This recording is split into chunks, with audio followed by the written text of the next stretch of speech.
Hello and welcome to And the Runner-Up Is. This week on the show, we're talking the 1978 Best Actress race at the Academy Awards, where Jane Fonda won for her performance in Coming Home. But why did she beat fellow nominees Ingrid Bergman, Ellen Burstyn, Jill Clayburgh, and Geraldine Page? We'll explore all this and more today on And the Runner-Up Is.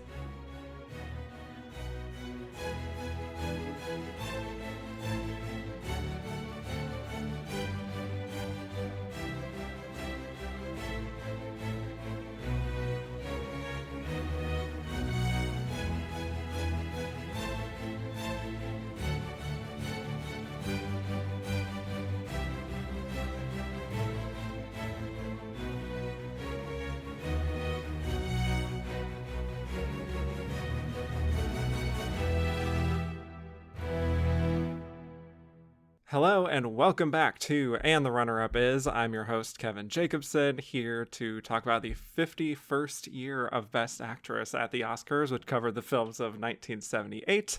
We'll be discussing how Jane Fonda won, why the losers lost, and who we think was the runner-up of this Best Actress race. And my guest today has never been on the show before. I'm so excited that he's here now, and what an interesting year to talk about, truly. But he's a writer and a programmer, and also the creator of a fantastic scripted podcast called Just to Be Nominated, which I highly recommend people listen to if they haven't already.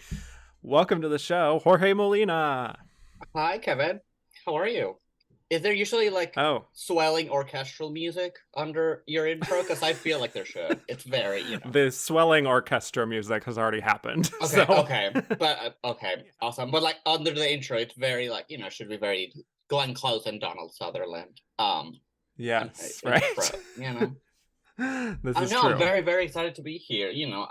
Everything. What I do in my free time is talk about Best Actresses race, regardless. So might as well have an audience. So now we can just record that. Exactly. Right. Instead of screaming it into a void, now I get to... Perfect. There's an audience for it, so... Yeah, and that's literally why I started this show to begin with, so there you go. But, yes.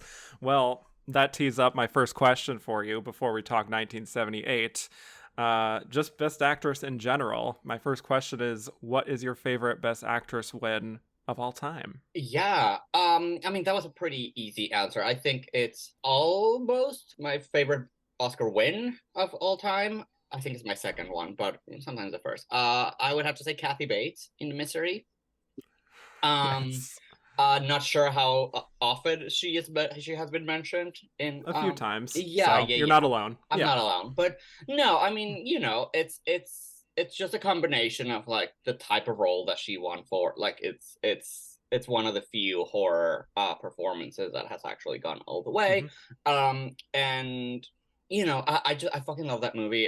It's Stephen King. It's I love a contained mystery. I love a commentary on stand-up. I love it's that movie and that book had a huge impact on me as a burgeoning film lover and writer and whatnot. So for me, I think that's just such a fucking cool win. That's kind of the opposite of what you think when you think of what an Oscar-winning role should be. Mm-hmm. And is both before there and kind of what it has become to now. So I would say that's Kathy for sure, with the sledgehammer in the cabin.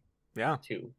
Name another Best Actress winner who did that. Exactly. So exactly.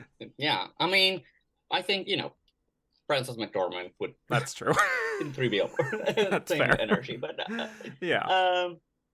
Yeah. So that was when you sent me that question. I'm like, oh, that's pretty easy. It's Kathy. Yeah, and it's one of those when also just when you think about Kathy Bates in Misery, the fact that she won an Oscar for it, I feel is not the first thing that you think of, if that makes sense.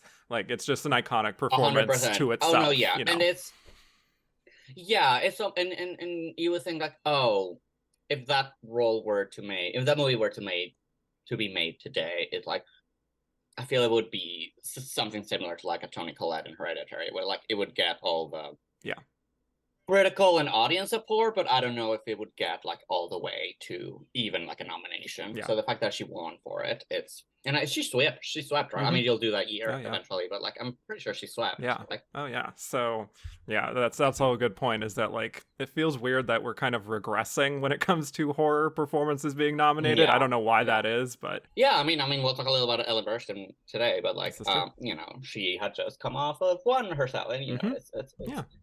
Well, my other question for you, as I know you are an ABBA fan, you know that the winner takes it all. But we do love the winner does take it we all. do love our losers standing small. And maybe some were perhaps robbed of the victory, you could say. So who would you say is the most heartbreaking Best Actress loss of all time? Oh, that was a harder question. I had to scroll through the Best Actress Wikipedia for a while. And I may do a cop-out, but like I would be betraying my ideals if I did not mention this. I know this is only audio, but I have to show you something. Oh. Like something that's literally on my desk. So this is yes, 2002. The 2002 Best Actress Oscar. When you asked me to be there, I'm like, can you just wait and have me for that year? Because that race was just, I mean, that's perhaps my favorite prop of Best Actress nominees ever. And for me, I'm talking about 2002, the year Nicole Kidman won for The Hours. I would not have given her the win among that crop of nominees.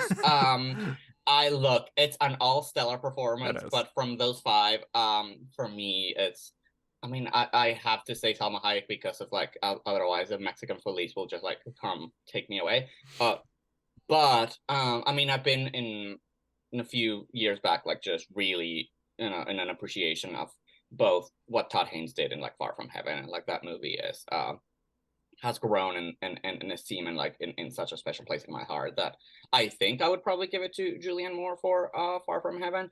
But again, like Renee in Chicago, like even I wouldn't give it to Diane, but the fact that Diane is nominated for like, again, talking about genres that don't get recognized anymore. So it's not a bit of a cop out in that there's no one heartbreak loss, but like it's my year that like, oh, I wish they could have done a Mean Girls and like split the crown amongst everyone. Yeah, that's a very good point. Yeah, and I mean my other answer is, which you've probably heard a lot as well, is like Angela Bassett for What's Love Got to Do with It. Yes, but you cannot take Holly Hunter's Piano Oscar away. And I've done the thought experiment of like, what if Holly had won before, but like then you don't want to take shares, like exactly, like and I would never take away shares Oscar for Moonstruck. Like that's probably my second favorite Best Actress win. So Angela will get her Oscar, will receive an Oscar, but she should have gotten it way back. Yeah, that is. Yeah, and now we're on the 30th anniversary of that particular loss. But yeah, I mean, I love also that 2002 answer. I do agree. I feel like, you know, I feel like you look at some weaker years, like a 2005 even, the one that Reese Witherspoon won, and it's just like you wish that one of these 2002 performances were in that year where they could be super competitive, you know? So yeah, I mean, I think it's so cool that like a single year had all of that. I know. But it's also like, you know, they could have waited a little. I mean, like the caliber could have kept going. I think so. Yes. All right. Well, I think it's time to get to what we're here to talk about today, which is the 51st Academy Awards, which has a not too shabby lineup itself, I would say. The nominees were Ingrid Bergman in Autumn Sonata, Ellen Burstyn in Same Time Next Year, Jill Clayburgh in An Unmarried Woman, Jane Fonda in Coming Home, and Geraldine Page in Interiors, with the winner being Jane Fonda. So before we break these down individually, Jorge, not to blow up your spot, but you had told me beforehand that you had not seen any of these performances before, and I was very curious, that is correct. Binging these over the past week or so. What are your thoughts overall on this lineup? It's wildly ranging quality of performances and movies, I would say. I think you tweeted a little bit ago that like the theme this year was like infidelity. It was like, all the rage. Yes. It was all the rage. So no, it was interesting that like I did find a lot of like connecting parallels between the movies. I mean, there's like, we'll talk about like the obvious like Woody Allen doing Bergman drag and interiors, and like the women trying to find themselves post marriage or like after marriage has broken up. It was, I mean, I'm glad a lot of these, were like kind of big blind spots that I'm glad I got to like finally got to watch, like Unmarried Woman and Autumn Sonata. Like this was a great excuse. There are others that I'm like, well, maybe I could have saved myself 2 hours. Come on, same time next year. But there it is. but no, I mean, I'm glad it's always, and I mean the fun part has always been like I really dove into like what the race looked like that year and like what each of them were, and which I mean it's what you do every week, but like I don't get to do that. Is like this is what you do every year, but like getting really into like the nitty gritty of like what roles were they were coming from, like what was the environment like in Hollywood. Like that was really fun, and just like to contextualize a lot of things, which we do every year just by living through the years and like kind of knowing where like the cultural conversation is heading. But like to situate myself in that time was a lot of fun. Yeah, definitely. I'm very excited to break these down with you, I have to say. This is a lineup that I think is full of just, regardless of the performances, what we think of them, this is like a lineup full of women who are truly icons to me. Oh, no. You know? No, exactly. The lineup of the women themselves is pretty iconic. Right? Like, yeah. Whatever the performances in the movies are, like, these are all all-timers. Yeah. Some of them, like, at the end of it, which is also, I think it's also really cool. It's like, it's a really nice combination, and like, not combination, but like a coming together of like old Hollywood with new Hollywood, yes. Kind of like the new talent being ushered in and like the legends kind of being ushered out. It's like, right. So that's a pretty that was pretty cool to see as well. Right. Yeah, and we have 4 of these 5 are Best Actress winners, either in the past or the future in the case of Geraldine Page. Become. Right. Mm-hmm. Unfortunately, Jill Clayburgh is the odd woman out there, but yeah, it's, I know. And this was, I think, her one chance to do it. Yeah, I think so. But really fun group, and like you said, surprising amount of parallels. The adultery is off the charts. The Bergman on Bergman is wild, and you have multiple films where characters are walking into the ocean at the end. Like, it's wild. Love that, Yeah. I mean, I think I also noticed that like in An Unmarried Woman, like someone references Jane Fonda, so like there's even like meta commentary about that. I don't know. Really funny. That was fun. Yeah. And I think it's just interesting to see just like the examination of how women are being written also in the late 70s, especially women who are like out of their ingenue phases, quote unquote. Exactly. So very excited to talk about these. Anything else? And with the, I mean, I'm sure we'll go deeper, but like it was also interesting to see how, especially because the theme of adultery is so present in all the movies, how the older women, the characters for the older women are written dealing with that versus like the, like Unmarried Woman is all about like you can still, get your groove and after adultery, and while like in Tears and Autumn Sonata is like, or like in Tears mostly like your life will fall apart and it's like you well it's lose. Over. Yeah. Exactly. Well, it's over. So yeah. So that's also very interesting. Yeah. All right. Well, I think we should get started here, and we're starting off with a big one in alphabetical order here with Ingrid Bergman in Autumn Sonata. All right, so I'm happy we're here to talk about Ingrid Bergman again. When we last talked about her, it was for Anastasia back for 1956. So it's been a full 22 years since her last lead nomination. There's a lot to catch up on here. She divorces Roberto Rossellini the year after her Oscar win for Anastasia, and she continues to work in Hollywood. She won an Emmy. She's doing TV and film and theater, kind of everything in between. She also does one of my favorites from her. It's called Cactus Flower, which is with Goldie Hawn, and it's fantastic. And she wins another Oscar, her 3rd Oscar for Murder on the Orient Express. Glad you're here to, reference that. Yeah. An Agatha Christie stan. I don't know if, I assume you've seen that version? Oh, many, many times. Yes. That was like my first Agatha Christie movie I've ever saw. So there you go. But she has 3 Oscars. Yeah, weird Oscar win. I think even herself. She's like, really? Like really? Like me? Yeah. But she's tied with Katharine Hepburn by that point. interesting win there. Not one of my favorites, but as the 70s go on, her health starts to decline and she develops cancer, which she's actually battling while making Autumn Sonata, which is wild to think about. But she's actually quite instrumental also in making this movie happen because she reminded Ingmar Bergman, the director, no relation, Yep, that no relation. that he promised that he would work with her at some point in their career, and he wrote this screenplay with her in mind, plus his muse, Liv Ullmann, starring alongside her. So to get into a description of the film, Autumn Sonata is basically about Charlotte, who is a world-class pianist, and she hasn't visited her daughter Eva, played by Liv Ullmann, in 7 years. And Eva invites her to just have a little fun little family reunion. And so as we find out, there is quite a bit of strain in their relationship based on the past and how Charlotte was never really around. And when she was around, she wasn't the best mother to Eva or to her other daughter, Helena, who's disabled. And all the tensions come to the surface over the course of a night into the morning as the two of them hash out their unresolved trauma. So let's get into it. About trauma. It really is through and through, you know, generational trauma. Right? Yeah. But I know this isn't the easiest one to start with, but very excited to talk about it. What are your thoughts on Ingrid Bergman just in general and in this performance? I mean, I'm a little more familiar with Ingrid's like earlier career rather than like her second half. Gaslight is one of my favorite like movies. I don't own that many physical, which I know you do because I see that that bookcase. But so like, you know, in that era, it's always been interesting that this was their one and only collaboration.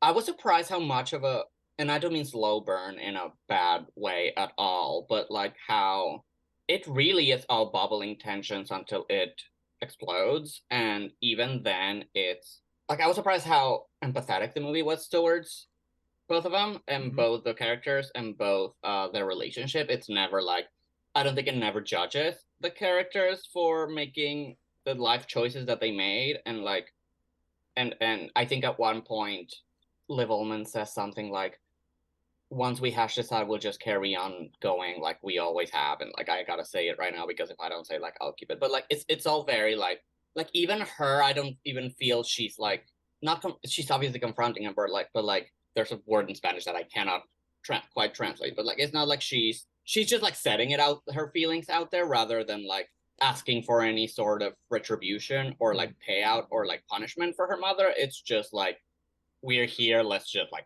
talk it out kind of thing. And I was surprised by how empathetic the movie was towards the relationship that these two women had, which at the end of the day doesn't even end up getting resolved. It's just like, oh, I guess we'll just, like she said, we'll just carry on like we have for years and like carrying our burdens. And you know, it's that kind of. So this was more about the movie than Ingrid herself. But Ingrid's fucking amazing. I mean, you know, it's Ingrid fucking Bergman.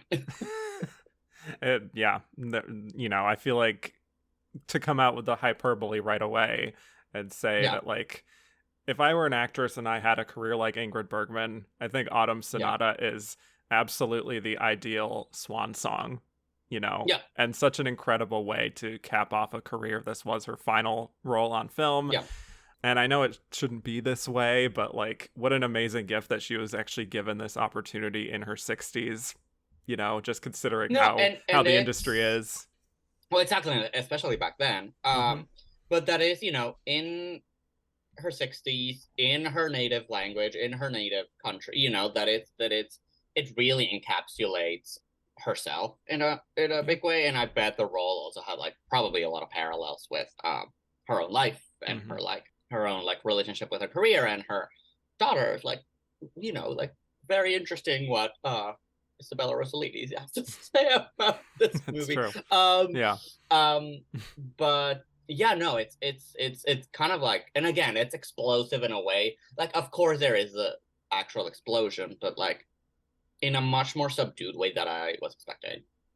Yeah, really. I mean, like, for her to get such a meaty character that she could sink into and not just have to, you know, take on these doddering grandmother types of roles. Like, she's a very complex person in this film, even more so than some of the roles she had in her peak and her ingenue stage, you know? So it's just very exciting. Roles as a nanny in a train. You know? Exactly. So with that out of the way, I mean, I do think this is just stunning work. I think this is her best nomination of the 7 that she got, I would say. I think it's the best performance I've ever seen from her. I just think she's so in command of like her instrument here. You know, she's able to show so many different emotions at once, even if like the primary emotion here is that sense of coldness, you know, and the restraint. But she's flawed, and she doesn't always have much self-awareness. Like when she first arrives and she has like that big long monologue, and like she hasn't even really said hello to her daughter she hasn't seen in 7 years, and she's just complaining about her life. When she takes over and like plays, I mean, the titular sonata. I mean, the titular sonata can mean a lot of things, and like we could tell like what the autumn sonata actually is. Yeah. But like, you know, the famous ABBA shot of them at the piano.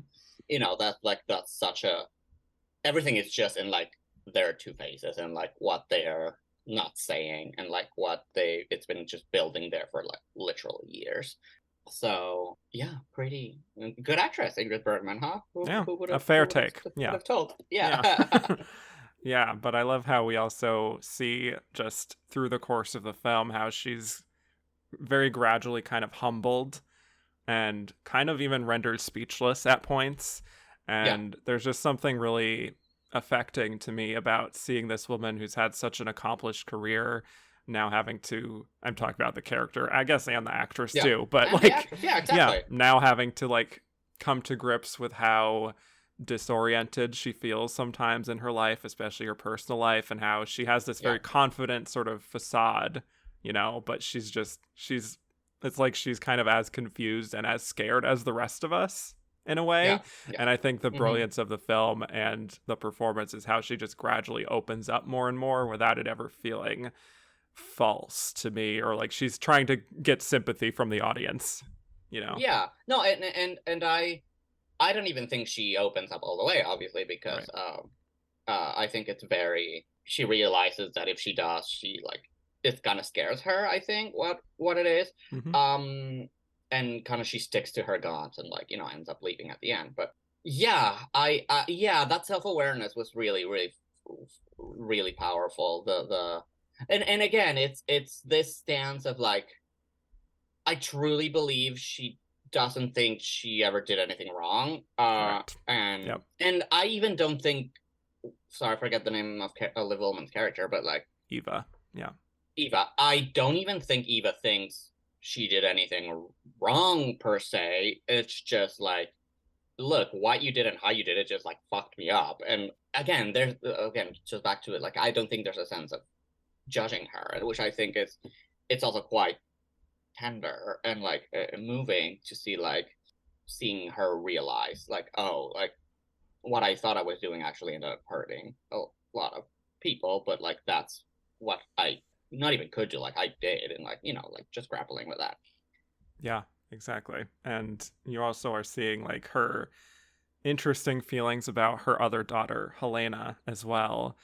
And like in the beginning where Eva just tells her that Helena's now staying with us, you know, in the house, and you just see her face drop.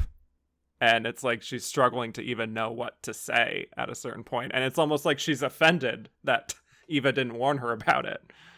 And at that point, you don't know who she is. Like, it takes a while for the audience to catch up, like, what the relationship with this other girl is. And, like, before you even see her, and it's like, oh, who, like, you know, and when you realize, oh, it's, like, her, not only her daughter, it's, like, her disabled daughter. It's her disabled daughter that she, like, basically, like, hid away. Like, that's a harsh realization for the audience, too.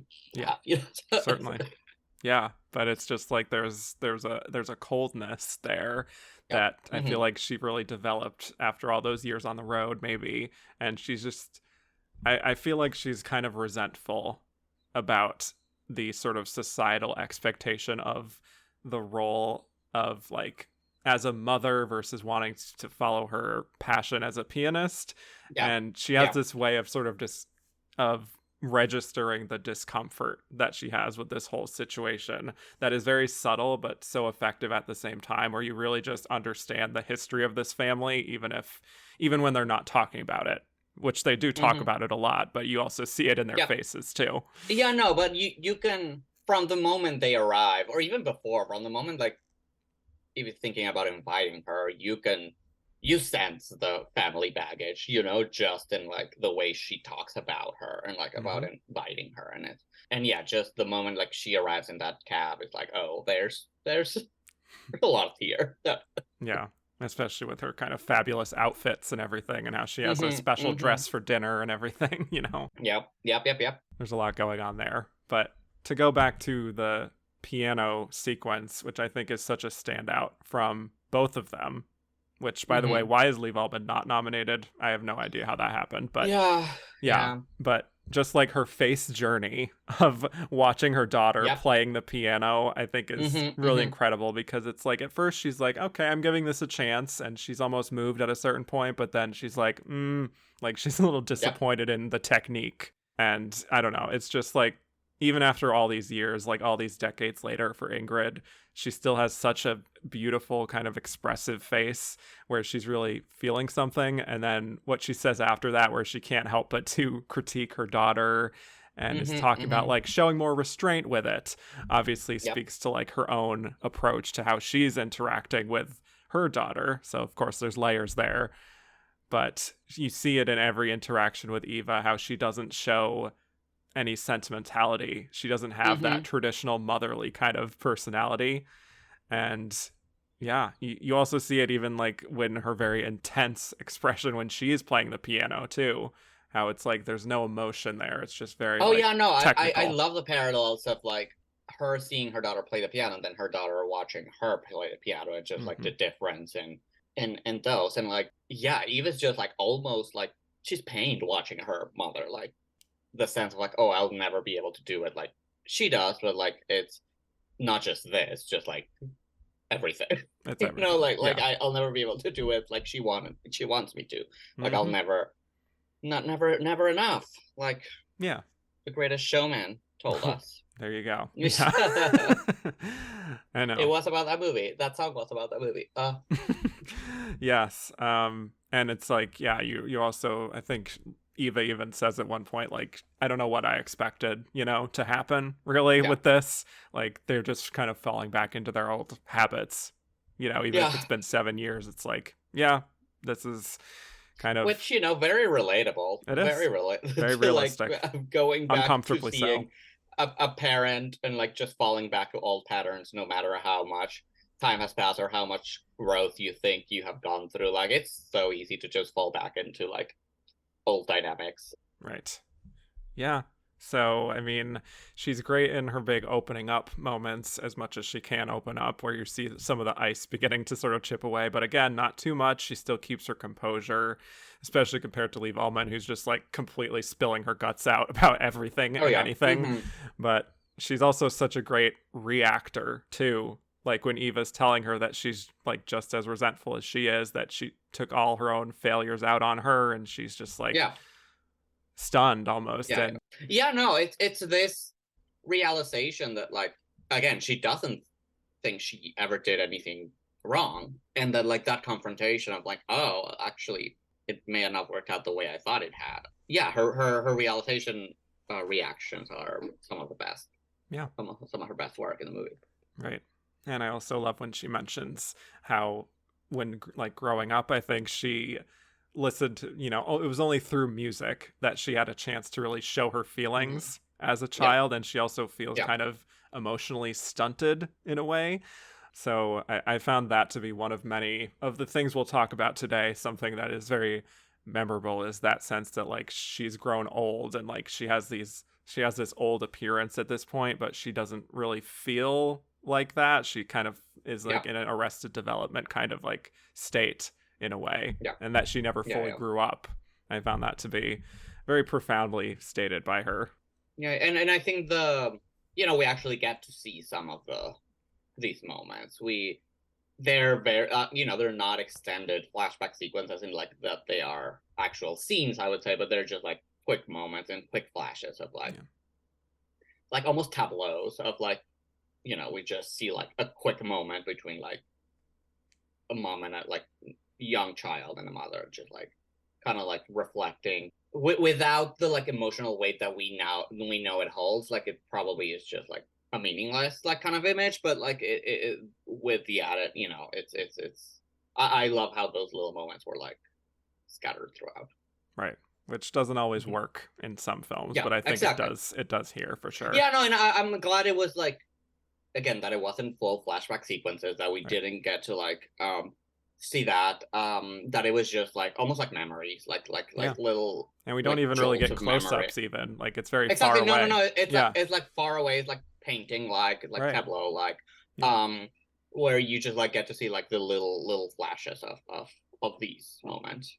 I'm also just curious what your thoughts are on Eva kind of saying that what happened with her sister Helena might have kind of been their mother's fault in a way by the end, having to do with like Charlotte's boyfriend Leonardo taking advantage of Helena when they were younger, Mm-hmm. and that kind of like Mm-hmm. affected Helena's development, maybe.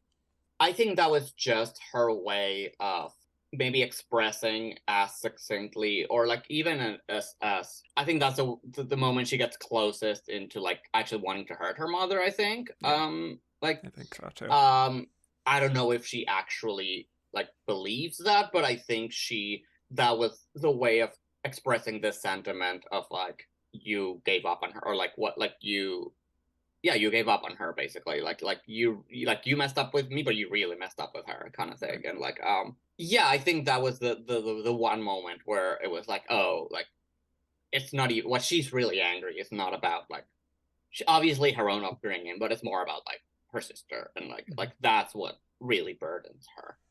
Yeah, um I and think I so. don't think even in a, because I don't truly, I mean maybe a little, but like I don't think Eve at any point feels burdened by having her sister Yeah, there, right. like I think it's probably her most genuine relationship in her life, and like she's the only one that can understand what she's saying. She's the, there's like an actual loving relationship there. So I think her biggest pain is like, if someone like, forget what you did to me, like look what you did to her. And the way like saying like you could have avoided it, I think is just like a very specific and like puncturing way of saying it, but I think Yeah, it's just an overall feeling of like, look at her. yeah. It wasn't just me, right? Yeah. Yeah. Mm-hmm. Yeah, and it is a little bit twisting the knife because at that point it is Exactly. very heightened conversation where a Yeah, lot of it's things are like being said. So, it's yeah, the towards the end of the night, it's like they've yeah, been like up all night talking, like they're as open and as vulnerable as they will both be at that point. So right. Yeah, and I mean, Charlotte just having to listen to all this, I feel like yeah, her eyes are even red at that point, and she's yeah, just yeah, so worn out and just in shock. And I think she's able to express a certain level of guilt. I don't know how much yeah. she wants to take blame for a lot, but just like Mm-hmm. the sense that like I've clearly negatively affected my probably two children, both of them. Yeah, yeah. And it's just like that inner turmoil. And I feel like you also just know that this conversation is going to be also what drives Charlotte away. And it's like, because Yeah. things got too Mm-hmm. real at this point, and she's like, I'm going to go off on my train. Yeah. And then you have the literal, image of the sister crawling to her, Yeah. which, it's like, okay, bye. Yeah. I know. um, so yeah. And I mean, even like one of her final lines where she talks about Helena on the train with her agent, and she's like talking about how she's sicker than ever and says like, why can't she Mm-hmm. die? It's it's really intense. Yeah. So Yeah, no. it's a heavy Oh, movie. Yeah. heavy movie. But I also, yeah, it's a heavy movie with, again, surprising moments of like, again, not tenderness, but like empathy. I think that's Yeah, for sure. because this could be a realist, like in, again, and like I hate when people say like in a different filmmaker's hand, like that's not expression I like, but like this could be a really mean movie, and Oh yeah. in like, And you punishing to could the see audience. Yeah. exactly, like you could see the August Osage County version of this movie, Yeah. where Oh it's yeah. like the big arguments and explosions and like why you did this, like why you did it, like now it can be and I'm glad, and I mean the movie's so much about restraint and like what you are allowed to give out and whatnot, and like it's Right. all very Swedish. Very Swedish. Very Swedish. Yeah. Yeah. I think this is the end of the road for Ingmar Bergman films in this Yeah, I category, think this was. unfortunately. But Yeah, I think this was his last theatrically released film, right, right? right, Mm-hmm. right. Yeah. Well, so, Mm-hmm. you know, but Yeah. a fun one to go out on, and again, a great one to end on for Ingrid Bergman. Yep. So, Yeah. Yeah. well, a lot of actresses would be dreaming, I think, of a role like this The in their the 60s. the autumn of their careers, There and you for go. both of them. So. Truly, truly. Yeah. Uh-huh. All right. Anything else on Ingrid before we move on to our next nominee? I mean, I guess we'll talk about her place in the race later on. Yes, But, we like, will. yeah. Yes. Mhm. All right. Well, let's move on to a very different kind of film. Ellen Burstyn in Same Time Next Year. Oh boy. Hard pivot. Okay. Yes. Well, Same movie, basically, right? well, yeah, if only. Yeah, another former Best Actress coming back. This is her follow-up to her win for Alice Doesn't Live Here Anymore. And she only makes one other film in between that and this. It's called Providence. I don't think it really exists in the culture anymore, but she also does the stage production of Same Time Next Year, which is happening while she's up for the Oscar for Alice Doesn't Live Here Anymore. And that's what she was doing at that time of her win, which is why she couldn't be there. So she acts in the play, which is written by Bernard Slade, and she's co-starring in the play with Charles Grodin. And she actually wins the Tony for Best Leading Actress in a Play, but then Grodin doesn't make the jump to the film version, but Burstyn does, replaced by Alan Alda. So the film, it's a comedy-ish, drama-ish about a housewife, Doris, played by Ellen Burstyn, and an accountant, George, played by Alan Alda. The two of them are staying at the same inn. It's 1951, and they have sex, but the two of them are also married to other people, but they agree to keep coming back the same inn every year, same day, for a day of fun. And we check in on the two of them every 5 or so years. So we go to 1956, 61, 66, 71, and then 77. And it's all about how they change, how they stay the same, while also going through the same kind of societal changes that everyone, I guess, went through in that time period, including a hippie phase. So, yeah, interesting one to talk about here. Very intrigued what you have to say about this performance and what thoughts you have on Ellen Burstyn. I mean, I could see very easily how this worked on stage, like how this can work as a play. I mean, it's very classic. It's like it probably is one room in the entire play, and like, you know, everything like takes place in the same room like every other year. Like it's clearly like never seen something so much like adapted from a play. Yeah. For me, it doesn't translate cinematically at all. Like the filmmaking is questionable to say kindly. Yeah. It's a best cinematography nominee, by the way, which is insane. Oh boy, Jesus Christ. Yep. And for me, it's also very tonally imbalanced. Like it goes from like very slapsticky moments to like these really trying to be deep commentaries on like how people change. And for me, I guess my biggest issue, and we can get into Ellen a little bit, but like with the movie is like for me the changes from year to year don't track. Like it doesn't make sense to me that the points for that those characters go through and how they change, especially as you get again into this, like as you see how both of them start like growing apart ideologically. For me, that's just like I never bought it. I never like Also a little bit of like Alan Alda was really fucking annoying in this movie. I'm just gonna say it. Not wrong. Like besides the tracking, I just did not buy why these two people would be so drawn to each other to be coming back to each other every year. And like that's the literal premise of your movie. So like if you are gonna have that, you need to have two people that have so much fucking charisma and like chemistry together that like even if they have like these changes in their outside lives that obviously are gonna bleed into their real lives and like they fall apart, like they have to keep finding each other a way to come back to each other. And for me, I never bought it. I never bought their relationship, which I guess for me, that's, again, if that's the basis of your movie, you lost me. Yeah. And for me, it's also formally like, like those montages in between, like I wanted to jump out a window every time. I Those songs, like fully laughed every time. yeah. No, again, it's like it's an iMovie montage. It's like it's because it's like montage of like these what the pop culture big moments in between the times Yep. happened. Also, that song was nominated for original song. Like what? Um, uh, Very late 70s. Yeah. yeah, it's Derogatory. like oh my god. So again, yeah, the for me the basic premise just did not ever work out, and just put again like some truly questionable filmmaking, and I'm like, ugh.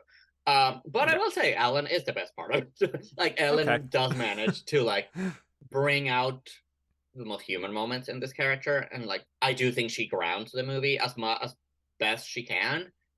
Yeah, but I would never say it's like deserving of an Academy Award nomination. Hmm. I know she won the Globe, but like that's a very Globe win. Yeah. Having like for comedy. And again, I can very much see how this would work on stage very well and very differently. Because it's two people intimately, and maybe the chemistry with the one on stage was very different than the one I and think like it that was probably sold was. Yeah. well. Hmm. But yeah, there isn't. It's again, it's so the little vignettes for me are so like distinct from one another. The like it was hard for find. I think Ellen was the only like that could find a connecting thread between like okay, how to go to point A from point B, because we're literally missing years in between these people's lives, and like how to get to point A from point B. I fucking like. What do you think? What if you are like this is my favorite movie? How dare you? No, Yeah, I really struggled with this one, yeah, honestly. yeah, And I don't know if I fully blame Ellen Burstyn for it. I think the material is just so perfunctory, and the director Robert Mulligan just makes very minimal effort to open this play up at all. So it yeah. feels Oh yeah. stagey, it feels sitcom-y even. Sitcom is a very good word, actually. Yeah. It's then Except it's again, like Alan. the Yeah, laughs aren't really funny. Like yeah, it's not yeah. actually a funny movie, even though it's ostensibly a comedy. Mhm. So I don't know. And again, the whole concept is similar to, A Touch of Class and a lot of other movies in this era where it's like, oh, here are these heterosexual white people having an affair and sort of Yeah, delighting in it, and how fun, and isn't that interesting? And it's like, and yeah. like I Well, want it. more. Yeah. But even like just for me, the thread of again, I'm very bad remembering character names. Alan Alda's character. What was his name? George. I think so, yeah. Yeah. See, Yes. well, him. I barely been The thread focused on of him anyway, so. yeah, the thread of him feeling guilty about this. It's like, girl, you're doing this for 20 years. The guilt has to have subsided at some point because you just keep Right. coming back. And again, uh, if there was some like huge force that kept coming them back together, it's yeah, that thread of like him feeling guilty about it. Like he was an asshole at some point. It's like I don't know. It's he really like bothered me. Yeah. It's also stuck in this like I feel if the movie had been done or like even the play, but like let's speak of this as a movie, like if the movie had been made 20 years before or 20 years after, it would be more successful in either end of the Hmm. spectrum, Mm-hmm. like if there was an affair made during the 50s about two people having an affair, like that speaks to a lot of like values of that time and whatnot. I know this is set during the 50s, but if it was made during like, the 50s, like that would be a whole thing. And if it was made in the like as an like erotic comedy drama like in the 90s, like that's like that would have been if they were actually allowed to like I mean we see them fuck, but like it's it's also kind of sanitized. It's like Very. it's like Yeah. if it's based around like an affair you're having every year, like let me see it. Let me see like what is it about you two that wants to make you spend time with each other and like therefore us. It's Yeah. Right. yeah. And I mean, like, even I think the first scene is just you see them talking to each other in like Yeah. getting to know each other, but it's only the music of that horrible theme song that is playing over like the opening. Oh my And I'm god, just like, yes. I would like to actually know what it is that they actually said. Maybe that's just me. I don't know. I would like to see Yeah. like Yeah. how they communicated who each other are in a sense, if Yep. that makes sense. Mm-hmm. And yet Yeah. we don't get that. I mean, I actually agree that it feels like you know, if this were made in the 50s, let's say it was like a Rock Hudson, Doris Day kind of thing, you Yeah. know, and maybe if the censors were a little looser about adultery at that time, Yeah. it could have been made. And Mm-hmm. that's kind of what this feels like, which is not to say that, you know, that kind of film is bad. You know, I love Pillow Talk, for example, but there's just Yeah. something about the dynamics here that just feels dated to me, especially compared to all the other films here. And I do think the problem is the writing, I think, is just so stagey and it's so predetermined almost that it feels like Alan Alda and Ellen Burstyn are kind of just like doing whatever is asked of them in the individual scenes, but not really developing like a strong enough through line to make us understand who these characters really are. Like they're doing their best to like try to wring some meaning out of it, especially on her end. Like, I don't think this is a bad performance from Ellen Burstyn. I think she's a really good actress who gives her all in so many of her films. And this is just one of those where she as an actress and the character, for me, don't really mesh together very well in the end to make it super memorable. Yeah. I kept picturing Madeline Kahn in this role. I mean, yeah. And I was like, give me that version. Like, yeah. Like someone who can do comedy, for example. Exactly. Yeah. Can't believe I'm saying this, but like, better movie, Same Time Next Christmas, starring Lea Michele, ABC original movie. Wow. Same plot, but every Christmas at a Hawaii resort. Can't believe you snuck in a Lea Michele reference. Yeah, of course. Nia Vardalos plays her mom. Well, fair enough. But yeah, I mean, I guess it's interesting to see Ellen in a little bit more of like a romantic mode, which I think is kind of a change of pace by this point in her career. She's usually playing like, you know, mothers and sort of independent women. And there is always, Ellen Burstyn is always mother. I don't know. This is true. This is true. But yeah, there's kind of like in the beginning, at least, kind of like a feminine sort of shy quality that she leans into that can be charming, I think, and in keeping with the text, especially in that first year, 1951, where she's like, I'm a Catholic, but also like doesn't feel all that torn up about having her affair. So at the beginning, I'm like, okay, this is an interesting kind of character, I suppose. But by the time it just keeps going on, I'm like, who is this person? You know? And they meet every year, right? Yes, like, but we only check in on them every 5 years. We check in with every year, but like they meet every year. And I guess that's what, because when we see them, it feels like they haven't seen each other the same amount of time that is in between, you know? Yeah. Especially when like she enters her hippie era, you know? Mm-hmm. Oh yeah. And like it's very like he's now this like yuppie kind of like capitalist, kind of like anti, you know, like Republican, and she's like this feminist. It's like this, you would have noticed this gradual change every year. Like you wouldn't have like, these are stuff that would have come up. Like it's not like you are every 5, like if you hadn't seen each other for 5 years, like that scene would make more sense. But like the fact that if this is supposed to be every year, it's like yeah, it feels like they both make the big changes like between the 4th and the 5th year. Exactly. Yeah, you know? Exactly. Mm-hmm. You know, it's not, I would agree. But for me, this is something that friend and frequent guest Cody Derricks wrote in his review of this, where I just don't find like infidelity between two heterosexual people to be all that interesting, or as interesting as the 70s thought it was, in the sense that like, yes, you can make an interesting movie about infidelity, but again, it's like, this is not developed beyond that. And then when it tries to inject like this thing about the passage of time into it and like how people change, how people stay the same, I'm just like, I'm not getting like the concrete message here ultimately. No, 100%. You know, by the end, I'm like, what am I supposed to feel? Yeah, I don't know. I mean, I think you can, there are ways of doing a heterosexual infidelity interesting, but like not, again, Diane Lane and Unfaithful. Good there way you go. Of making it heterosexual infidelity interesting. And hot.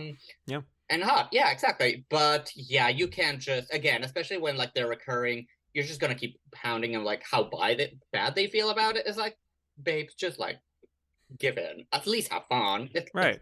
Yeah, it doesn't seem like they have a lot of fun. Exactly. They mostly just argue. They didn't have it. Exactly. So like that's why it feels like a sitcom. Yeah. Yeah. Yeah, and I hate to say it because this is supposed to be a comedy, but like I think she really does so much better in the more dramatic scenes towards the Yeah, end. yeah. And yeah, like again, like I don't want to say too much bad about Ellen Burstyn, who I typically really love, but when I watch some of these comedy scenes, like especially the hippie stuff, and she walks in and she's like, "Hey man, what do you say?" And she has Yeah, her like yeah. outfit on. I'm like, "Oh my god." Yeah, Just the straight from a secondhand community embarrassment. theater production Right. of Hair. It's like Yeah, it's exactly. Oh my god. oh Yeah. yeah. And it's like when she even makes that entrance, it's like you want to wait for like the audience to cheer in the background. It's Yeah, so yeah. Or sitcom-y. laugh, or like an Or entry. Yeah, like a right, like a laugh right, track. right. Yeah, release a laugh track cut. No, actually, no, don't release a new cut of this. Like, let Don't it be. release any cut of this. Yeah, let It's it die fine in how it is. obscurity. Yeah. Yeah, exactly. Yeah. I mean, did you find any of those sort of political debate stuff to be interesting? No. Same. I mean, I guess probably at that time, it felt extremely like that was at the point of the culture and at the moment, and it's like Yeah. it's very, and I will talk a little about this in Coming Home, but it's very like, oh, this is what's in the air right now, and like this is what needs to be addressed, and looking like 50 years after, it's like, okay, like yes, we know, like Yeah. sure. It's like, Right. what else do you have to say? Like Yeah. it felt dated even back then. Like I think so. Yeah. yeah. But yeah, as it goes on, I think once they get into middle age and they're both a little slower and more tired, like, and Yeah. she's still kind of politically active, but it feels for me more I natural mean, to then they have their wigs at the end. their wigs. Yes. Their wigs. Yeah. Yes. But I feel like it's more natural in her more like no nonsense dramatic mode, sort of talking about her marital struggles and everything. Yeah. I think it's, for me, her performance does get better by the end, but it's also not really anywhere near something that I would cite as one of the best performances of the year. Of the year now. What else is there to say, really? Yeah. What else? But Yeah. yeah, I do just want to mention in those little pop culture montage things, I would have really loved to have just seen a clip of Ellen in The Exorcist, just in one of those. Yeah. I or kind like Alan Alda in MASH, like a MASH. Yeah. Just Yeah, I two mean, huge pop culture events. they were huge pop culture events. Yeah. Yeah. Or So, even just like not even them, just like the Selma Blair and like the spinning head, something like that, like image it. It's like, yes. And the audience would be like, wait, and like, is this the same shared universe? Anyway. Yeah, I don't know. I don't have a whole lot else to say about this. I think it's fine for what it that is. much else to say. But a clear, like, if you're looking at these 5 nominees and you're looking for one to watch, this is the one to skip. Yep. There's always one, or usually one. Except in 2002. Well, there we go. But yeah, let's move on to Jill Clayburgh in An Unmarried Woman. Oh. Which I'm sure we'll have much more to talk about here. Yes, you need your fainting couch right now. Yeah, I mean, spoiler alert, but like when we get to like who would I have given it to, like that. It will probably be revealed when we talk about it. Yeah. But yeah. So more infidelity to talk about here, but we're now in a very short Jill Clayburgh era at the Oscars, where she gets her first nomination here, her second nomination the very next year, and then never again. But I mean, a credible big debut nomination we have to talk about here. So to introduce the audience to Jill Clayburgh, she's our only newbie of the bunch, so I like to give a small biography. She was a New York actress, born and raised. She trained at the HB studio, and where she met Al Pacino, who she had a relationship with at the time in like the late 60s. Her first movie was The Wedding Party, which was directed by Brian De Palma. She did TV shows, TV movies, all kinds of different things until she finally had this breakthrough with An Unmarried Woman. And as I always like to mention, she was not the first choice to play this role. They reached out to Jane Fonda first, who passed to do Julia the year before. They reached out to Barbra Streisand, and that didn't work out. So Jill Clayburgh got into the mix, and despite only being like 32, I think at the time, she made herself appear older, and she got the part. So, An Unmarried Woman is about a woman named Erica, played by Jill Clayburgh, who's living her life in New York City with her husband and their 15-year-old daughter until one day when her husband reveals that he's been cheating on her and he's looking to break off the marriage to be with this younger woman.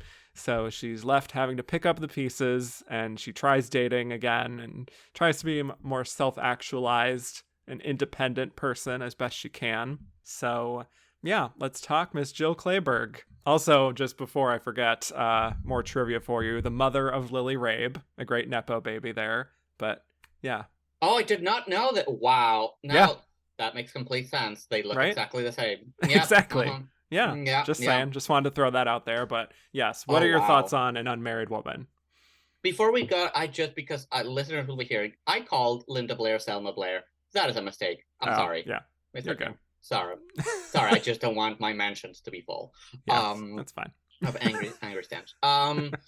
Jill Clayburgh. I fucking love this movie. I know this was something that it had been on my radar for like a while, like something that I would have to.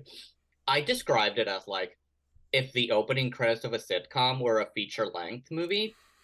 Yes. In like the best way possible. Because it really is just like, it's a portrait of a girlie trying to have it all. Yeah, it really is. It just paints such a complex, full picture of like this woman's life. It's not like there's anything truly like special or different about this woman. It's and I think that's like a little what the title alludes to. It's like anyone kind of woman, but it's like, she embodies it with so much fullness and like goes through all the range of emotions that a human has in their everyday lives and like in their everyday fools. And like, yes, there is a plot, but for me it's more about like the little in between moments that she has in her life with like her daughter and like her friends and dancing by herself in her bedroom and like going to art galleries, fucking around. It's like it's a collection of moments that kind of add up to this full life. And that is such an acting achievement because, like, and again, we're not taking away anything from like all the performances in the other category as accomplished as all of them are, like, they're very like moments in a person's life, Right. Quite literally with Ellen Burstyn as well, because she's literally just playing moments.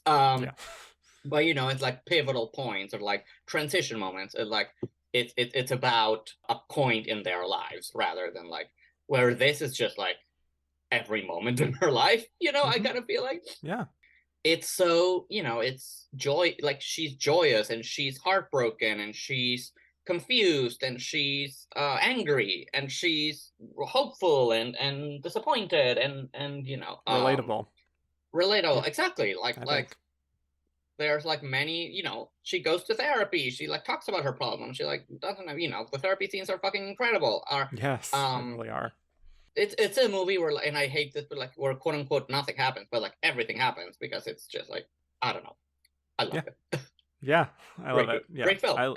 I love this movie. I love this performance. I think Jill Clayburgh is such an underrated actress who I think deserved a career as great as Jane Fonda or Sally Field or any of her kind of contemporaries. There's this sort of intelligence, I think, that she has that is very appealing as like a screen presence. She's not pretentious at all, but she's also just confident and charming and always seems to know what she's doing.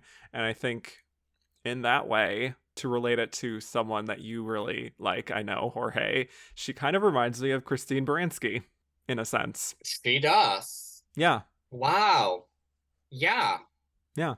Where she just now seems I need to see the Baranski version of this movie. I mean, that would be incredible. Oh my God. Yeah. But she just seems like quintessentially New York, kind of upper middle class, and also like witty and just great with the facial acting too. Like she has so many great facial reactions. This movie could be Diane Lockhart, the younger years. Oh wow! Yes. Now that's canon. We're making that canon. That's canon. Yeah. No, totally. And again, it's obviously about a wealthy upper middle class white woman, which is, the movie doesn't pretend that it's not, it's Right. also like, Yeah. which is like, it is what it is about, and like, Yeah. it's fine, and It's like, not clueless that it's about that. it's Right. Yeah. exactly, and it's, I don't know, like, there's obviously like, she finds a complexity and the like emotion in all the in that life, and like, Yeah. Totally. Yeah. mhm. And it's fascinating to also see a character like this and like her version of this character being so put together, but Yep. it's also not like she's like icy But or not all, sort of but not all the time. stoic. She also falls apart at some point. It's Right. like, We get to see um, different facets of her. Yeah. yep. And she is, warm even while being all those other things, and she just makes so many choices, I think, as this character that really feel so real. Like I never feel Yep. like I'm watching a movie star playing a role. It just feels like this is And that's Erica. when you said all the other people that were up for the role. I think this is a movie that would not work if it wasn't a newcomer. That it would not work if it was a big movie star. I think Right. you need that freshness and that like naivete even a little bit to like, I'm not saying the character is naive per se, but like I could never imagine the Barbara Streisand version of this movie. Like Yeah. Again, there needs to be an everydayness to this character that like, if you were to cast a huge megastar, like, you immediately lose that. Yeah. And also we should also mention this is like right in the heart of women's liberation, and more discussions are being had about, the roles of women in society and everything, and I think she's a great sort Oh, of this is symbol the of that most in like a way. mid-70s feminist liberation Right? movie. Yeah. Yeah.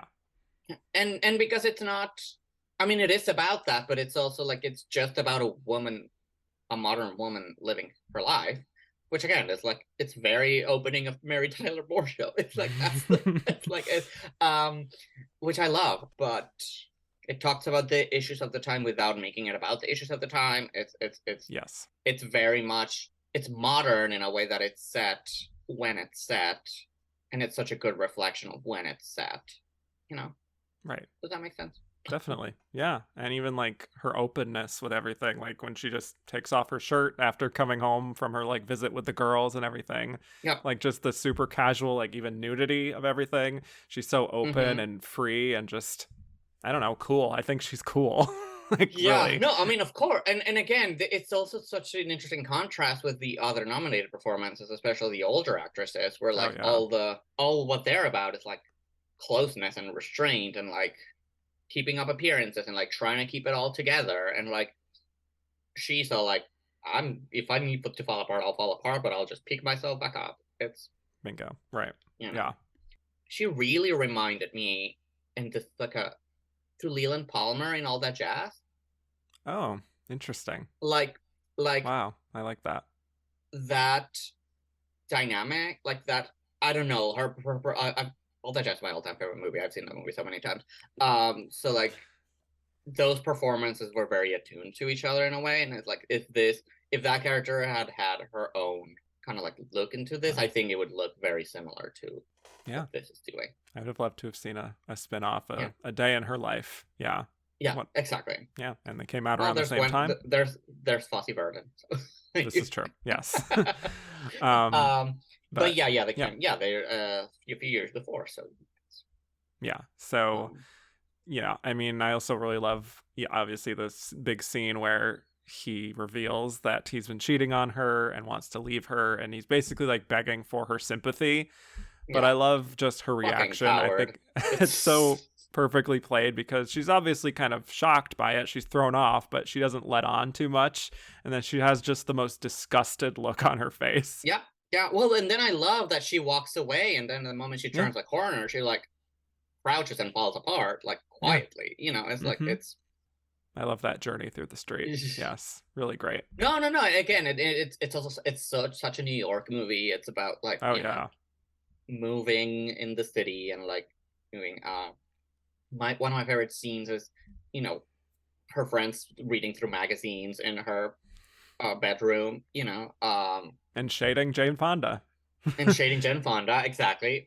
Who now it's funnier that she was originally going to be cast in the movie. So. Exactly. And Barbara Streisand. So I feel like the writer just like, threw in some subtle digs.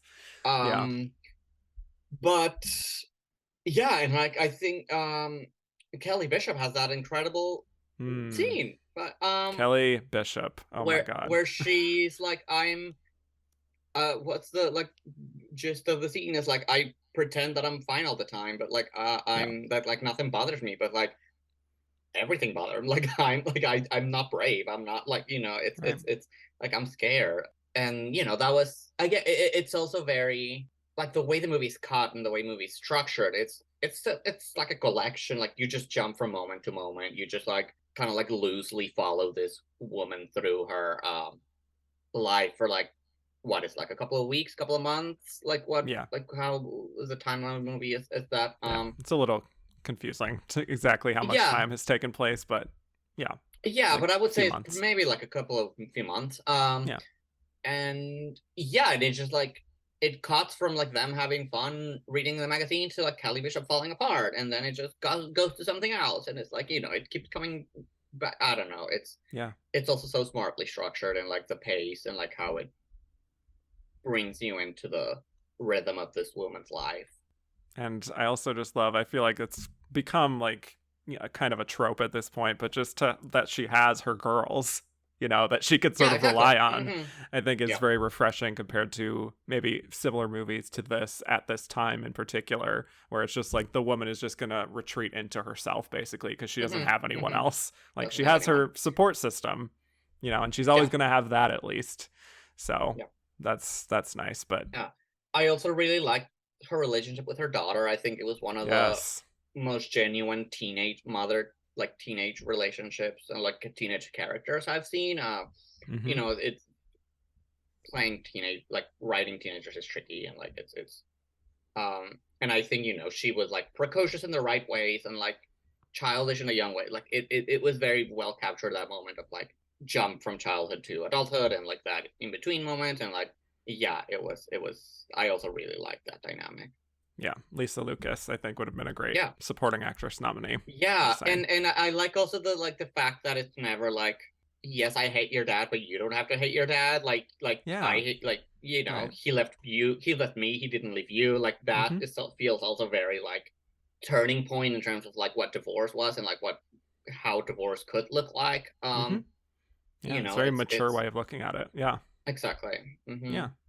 And same goes for those therapy scenes that you mentioned Oh, the with therapy scenes. Penelope Rushinoff, who was a real Uh-huh. life therapist, actually, who specialized in women's mental health. This is her only movie, actually, but Yeah, she has such a great yeah. presence. She has such a Oh presence. no, no, no. It's like it's such like a very authentic way of depicting therapy. It's like Yeah, it's that not it's movie just like therapy. Right. it's not. It's just like it's you talk and like it's a conversation, and it's Yeah. not how does that make you feel. It's just like she shares parts of her life, and like it's yeah, that was very refreshing to see as well. Yeah, and it's a great showcase, obviously, for Jill there, where she gets to open up so much about how she really is feeling inside, Yep. and in her Yep. own way is kind of like had a bit of a facade of having it all together. And yeah, she just feels totally connected with her character, and her frankness and her openness, I think, as an actress, Yeah. really just lend itself to the material. That's why, like you said, I can't even imagine like those bigger movie stars really feeling that sense. I'm sure they've obviously Hmm. been through similar struggles, but by that point in their career, they were like incredibly rich and famous. So Jill Clayburgh was not that. So I think, Exactly. yeah, but she also has a fun little sort of sexual encounter with a man, which she's kind of like laughing through in a way because she hasn't Yeah. been with another guy in That's a like really good 17 scene. years. Yeah. Yeah, Hmm. yeah. Yeah, really refreshing and honest, I think, because she would naturally be very nervous and a little jumpy and sort of react in inappropriate ways. I thought that was really beautifully captured. Yeah, that guy and all that jazz. He Yeah, is yeah. right. Forget the More actor's connection name, there. but Yeah, yeah, but he is plays Lenny Bruce equivalent and all that jazz. right, right. So, yeah. Then there's Alan Bates, of course, who comes in as the painter, and The they seem to painter. be on a similar sort of wavelength almost as these kind of Yeah. people who are sort of sophisticated and well read and everything, but also passionate in their own ways. And I find personally, they really kind of respond to each other's rhythms in a way that makes you believe them as a couple. Oh, very personally. much. Yeah. And I also like that the movie didn't go the like, oh, the movie's gonna end with her in another. I mean, they kind of end up in another relationship. Like she does kind of like find coupledom in him, Yeah. but it's not like, oh, she ends up getting divorced. It ends up with her getting remarried. Like Right. it's not That's that not the journey. solution. Right. That's not the solution. It's very like, she even like puts the little boundaries on him, and she's like, I'm gonna, go visit you, but only a couple of times. Like I'm not gonna, like Right. we're gonna do our thing the way we're gonna do our thing, and like it's gonna be on my terms rather than like jumping back into uh kind of what I just left. Right. Exactly. That's what it's all about. And the other conversation that she has with her ex-husband at that point by the end, where of course his new girlfriend just dumped his ass and he's like trying to do the sort of charm offensive on Erica, and it does not work. And I It does love not work. how completely unimpressed she is by Yep. him. And again, I feel like she just thinks of him as just like this very predictable and like kind of stupid guy ultimately. Yep. And just like her line reading when she says it doesn't work that way is so good. Yeah, no, and at that point yeah, you kind of have seen the work and that she has done and the kind of changes that have gone through her, so that when he does go and ask that, it's like, yeah, of course she's not gonna like come back to him. It's Right. you get to see the gaps, which Yeah. this is a movie, again, coming back to same time next year. This is a movie about the gaps in between the moment. So like the exact opposite of what that other movie was. So Yeah. And it turns out this is more interesting. So yeah, there you go. yeah. Much more. So Who would have thought? yeah. Yeah. Turns out being a little more specific and, minute with the details is more Mm-hmm. interesting than making Mm-hmm. broad strokes as the other Yeah. movie does. But Yeah. anyway, yeah, by the end, she's her own person now, and she's just going to try to be her for a while, even though she Yep. might still have that relationship. And she just communicates that, also that mix of emotion there by the end, I think really well with just a few expressions. And Yep. yeah, such a smart actress. I really want to seek out even more of her work after Mm-hmm. watching this Mm-hmm. again. So Yeah. yeah, I do. Her final role was Bridesmaids, right? it was. Yeah. Speaking of Yeah. an iconic final Yeah. That's role. that's pretty cool that was her final movie. Hmm. Yeah, because I remember Kristen Wiig talking about how they sought her for that role. Yeah. In particular, and I can see a lot of some, like, a direct line between this and Bridesmaids. Yeah, Like you're not it's wrong. Yeah. you know. Okay. So anything else on Jill Clayburgh or this movie before we move on? I mean, there's a lot to be said, but like I think we covered the big basics of it. Well, Yeah. And I think it's incredible also that this movie got in for Best Picture, I love you know, that. Yeah, fucking love that. considering how small it is relative to Mm-hmm. like The Deer Mm-hmm. Hunter and things like Yep. that. Yep. So Yep. I think it's on the strength of her performance, truly, that Oh, it gets 100%. into I Best think Picture. I mean, it's one of the movies that like hinges entirely on like a single performer. So Yeah. So there you go. All right. Let's move on to our final losing nominee, Geraldine Page in Interiors.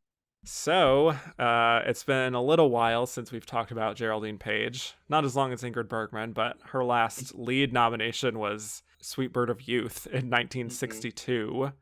But yeah, she does get some additional Oscar nominations before Interiors, which is in supporting actress. She gets in for You're a Big Boy Now in 1966 and Pete and Tilly in 1972, neither of which were big hits with the Oscars. So I think it really speaks to how much they loved Miss Mm-hmm. Page, even if they didn't always love the movies she was in. But, she's riding high. She has 5 Oscar nominations by this point, still without a win. I also wanted to mention that she has a great voice role the year before this in The Rescuers. And the As Rescuers, That's right, as Madame Madame Medusa. Medusa.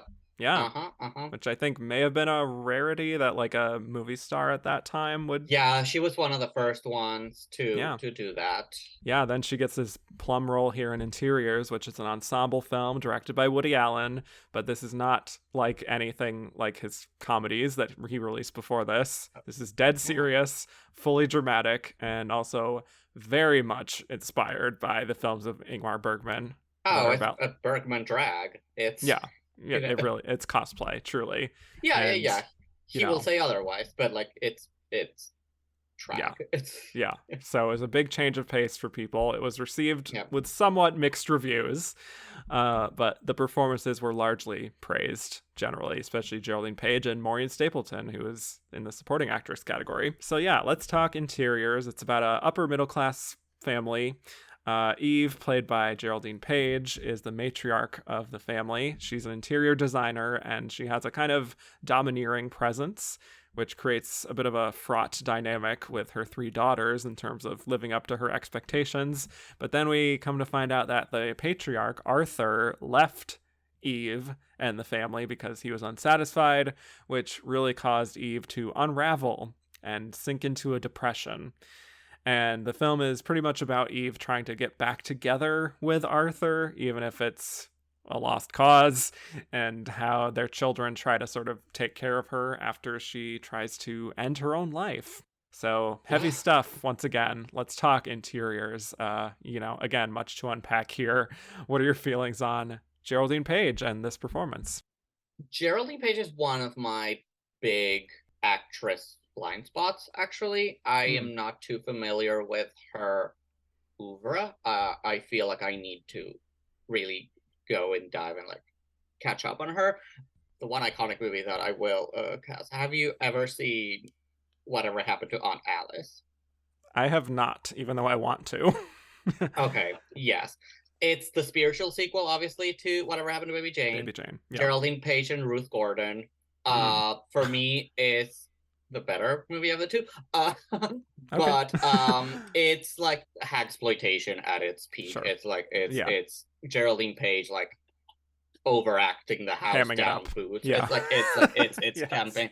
Like I truly believe like when Jessica Lange and Ryan Murphy started working together, he just gave her a DVD of the movie and said like Do just do this. that. Yeah. Like Right. do this. Like and you're like this is your only homework. So I Yeah. know her through that. But that's obviously like a very different point of her career and like obviously that genre like Yeah. plays on the fact that like these people have had illustrious careers. But Right. so yeah, so this is one of my first introductions to her as like a series, like a not proper Yes. actress because A that movie is thespian. a Yes. thespian. Yes. And again, it's very. I mean, I think she's pretty remarkable in this. She's like it's, but I will be. I think, and we will be doing a lot of like comparisons between her and Ingrid. Yeah. Maybe. Because they may be playing kind of the same character. I mean, a lot of the same emotional beats and a lot of the same Right. kind of like women trying to hold on to the status quo that they've had their entire lives that is slowly going to break apart. I think I think the biggest strength of the performance or like what made the performance is just this almost illusion that she has of like things are gonna be fine, things are gonna work out, things are we're gonna like Yeah. everything's fine, and then but at the same time displaying the fact that things are very much not okay and not fine, and like that there's this like darkness underneath bubbling and kind of like eating her alive, kind Her of soul. and then Yeah. her Yep. soul, and then Mm-hmm. up until the point where like she walks into the ocean. Yeah. Um, so Gotta talk yeah, about it. Yeah. it's a dark Mm. movie, but I think it's a very very layered performance that I mean I think she is as well. I do think Maureen is pretty fucking remarkable in this movie as well, Yeah. especially because she comes as such a breath of fresh air. The only pop of color in the film. The literal only pop of color Yeah. in the movie, and like the total opposite of her, and like just Yeah. the way the two characters are like opposed to one another. Mm-hmm. I think they like. Do they? Again, this was the first one I saw, so I like that's it's been a while. Well, I mean, it's been a week, but like that was the first one.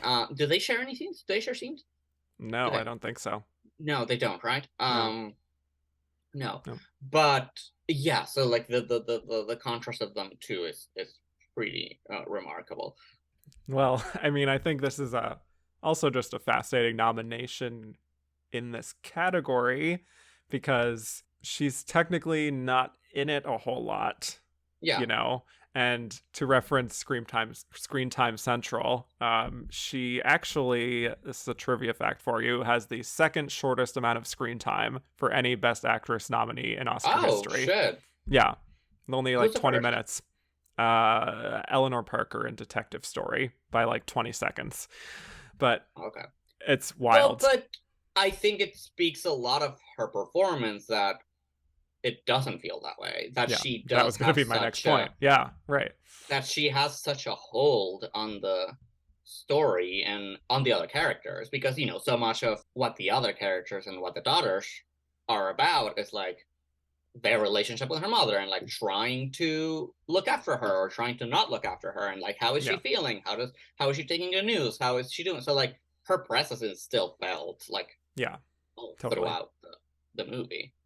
Yeah, for me, it's a little bit of a like a Anthony Hopkins and Silence of the Lambs type of deal, where Yep. even when they're not on screen, you're still kind of thinking about them. But yeah, as far as her performance, longtime listeners know that I've been a bit hot and cold on Geraldine Page as an actress. There are times when it really clicks into place for me, like in Sweet Yep. Bird of Youth, for example, as this sort of drunk diva actress who I actually Yeah, compared on that's that that's episode the to one Jessica I need. Lange. So, yeah, Yeah, right. no, I need to. That's the one I need to like catch up on For sure. immediately. It's Yes, yeah, with Paul Newman.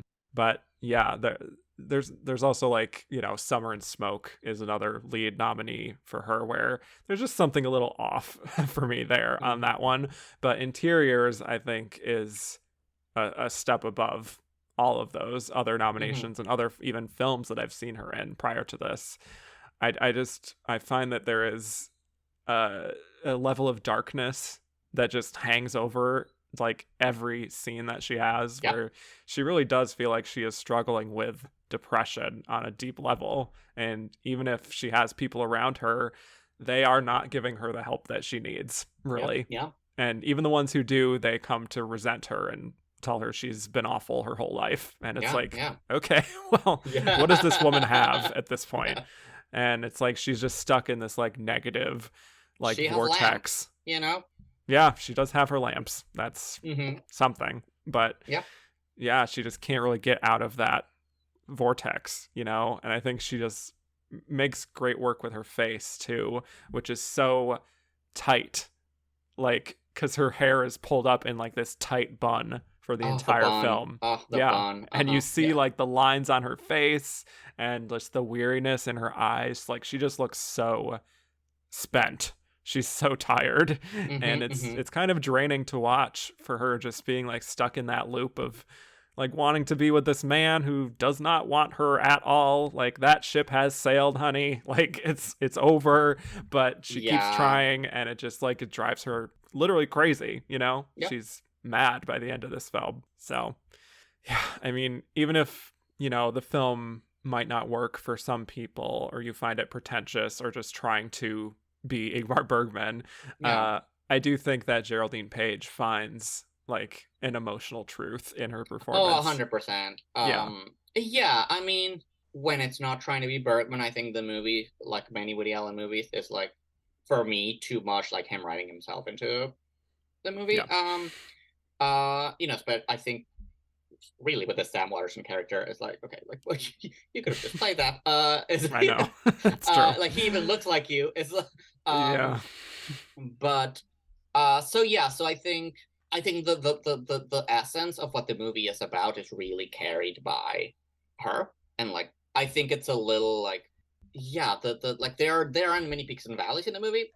yeah, Like it does like fluctuate a lot into like emotionally, it just kind of like stays in this kind of dread the yeah. entire way through. For me, it feels like a um purgatory, honestly. yeah, and it's you know, it's always, again, like we said, the literal only pop of color is Maureen Stapleton in this red dress. Like everything yeah, else is so dreary and gray, and like Diane Keaton looking out into the windows of the sea and like in the huts, and like it's you yes, know so it's a it's lot. it's it's very like, okay, take a shot after, because otherwise it's I know. like, Yeah, yeah, go watch go watch Fantasia after this, because otherwise you're, or the Rescuers for more yeah, Geraldine. or the rest of your, yeah. Yeah, but I also I find that it's another one of these things where it's like she's keeping up a certain front, at least in the beginning, but then it feels like there's this clear fragility also, where it seems like she might break if someone really criticized Yep. her or made a Hmm. comment about her behavior. But she's also really quick with like a comeback too, like when she tells her daughter, like, you're always reluctant to encourage me and I don't know why. And it's just like that passive aggressive tone, which is also realistic, I would say, to an Yeah. almost Yeah. painful degree. But No, she built really fleshed out relationships with the daughters. Like you can like again like similar again to Autumn Sonata. yeah, You can feel the family baggage in the dinner scenes. You know, it's like, oh, like they're just eating, but like there's so much here that is, yes, that has been brewing and building and that is not being said. So I think the cast is pretty strong overall, I would say. hmm Um, I think so. Yeah. yeah. And yeah, so speaking to that dinner scene where we get that flashback of him Hmm. revealing that he is wanting to move out of the house. Yeah. It's another thing, like for me, like a Jill Clayburgh sort of thing, where it's like she doesn't overdo that reaction in a Hmm. way that she just kind of like listens to it. She's almost in a state of shock, but then when it starts to settle, she does feel like visibly shaken. And I Yep. love how her first response is telling her daughter, "Will you please not breathe so hard?" Yeah. And you feel like you Oh. can see like she's the kind of person who takes out certain things on other people even if she Oh, I mean, doesn't mean there's it, that one you know? daughter that's just a punch bag, and it's like, Yeah, right. it's Yeah. And there's also that scene where she's like crying at the windowsill too, where she's talking with one of her daughters. I don't remember a which, lot of but windows, a lot of yeah, windows in this movie. a lot of Because window acting. because it's interiors. It's Ah, there we go. windows, Um, interiors looking out. It's and we are examining the interiors of their exactly lives. upper life. Yes, Yeah. yes. But And she's she is an talking. interior designer. Oh, that's true. There is Wow, it. the Yeah, yeah. layers. She does Yes. a layer. But she's kind of like saying how she has nothing to live for, which I feel like is one of those things that could come across as like a parody, maybe almost in like a Yeah, different actor's hands, yeah, to use that phrase. But she kind of manages to make that sort of depression, I think, feel real in a way that's like, again, it's like that dark cloud. yeah. I mean, one of my favorite genres of movie is actresses looking wistfully out a window. So, Yes. this has It's plenty true. of that. It's Oh my God. Yeah. yeah, Almost too much. Um, yeah. but That's the poster, right? it Isn't the is. poster the three like walks looking through a The window? poster is the last shot of the Yeah, movie. the last Yes. shot. Yeah, Spoiler. Yeah.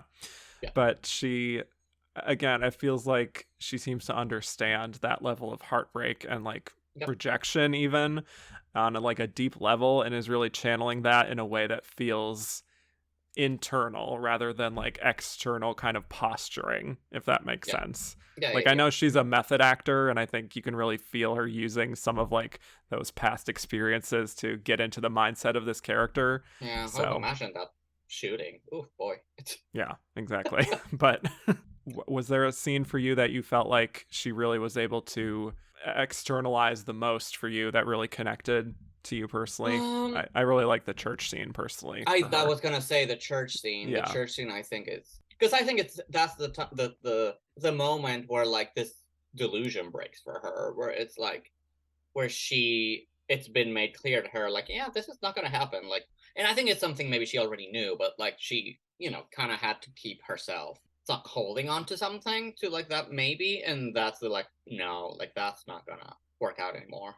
Yeah. Yeah, I mean, I also just love the way we meet her, which is her coming in and immediately trying to reorganize her daughter's apartment, and like I think that says like so much about the character so immediately.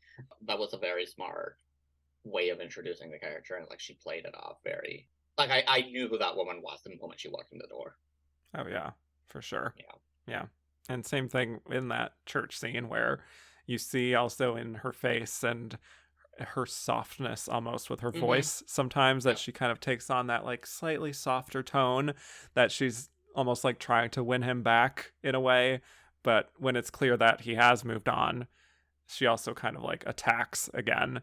And it's Yep. like this defense mechanism she has to prevent herself from really showing how she really feels, which is just like Yep. this profound sadness. And it's tough to watch. And also her last scene obviously is such a huge one where she's not saying a single word, but you are sensing so much of how she feels and the utter Yeah. despair and like the numbness and her feeling like, wow, I truly have nothing to live for. Like there's no positives at all. Yep. Yep. Yeah, dark movie. Jesus. Yeah. Yeah, I know. But yeah, I think she tells the whole story just with her walking out, Yeah. which I think is really beautifully photographed, that Yeah. whole sequence. Yeah, she feels worthless.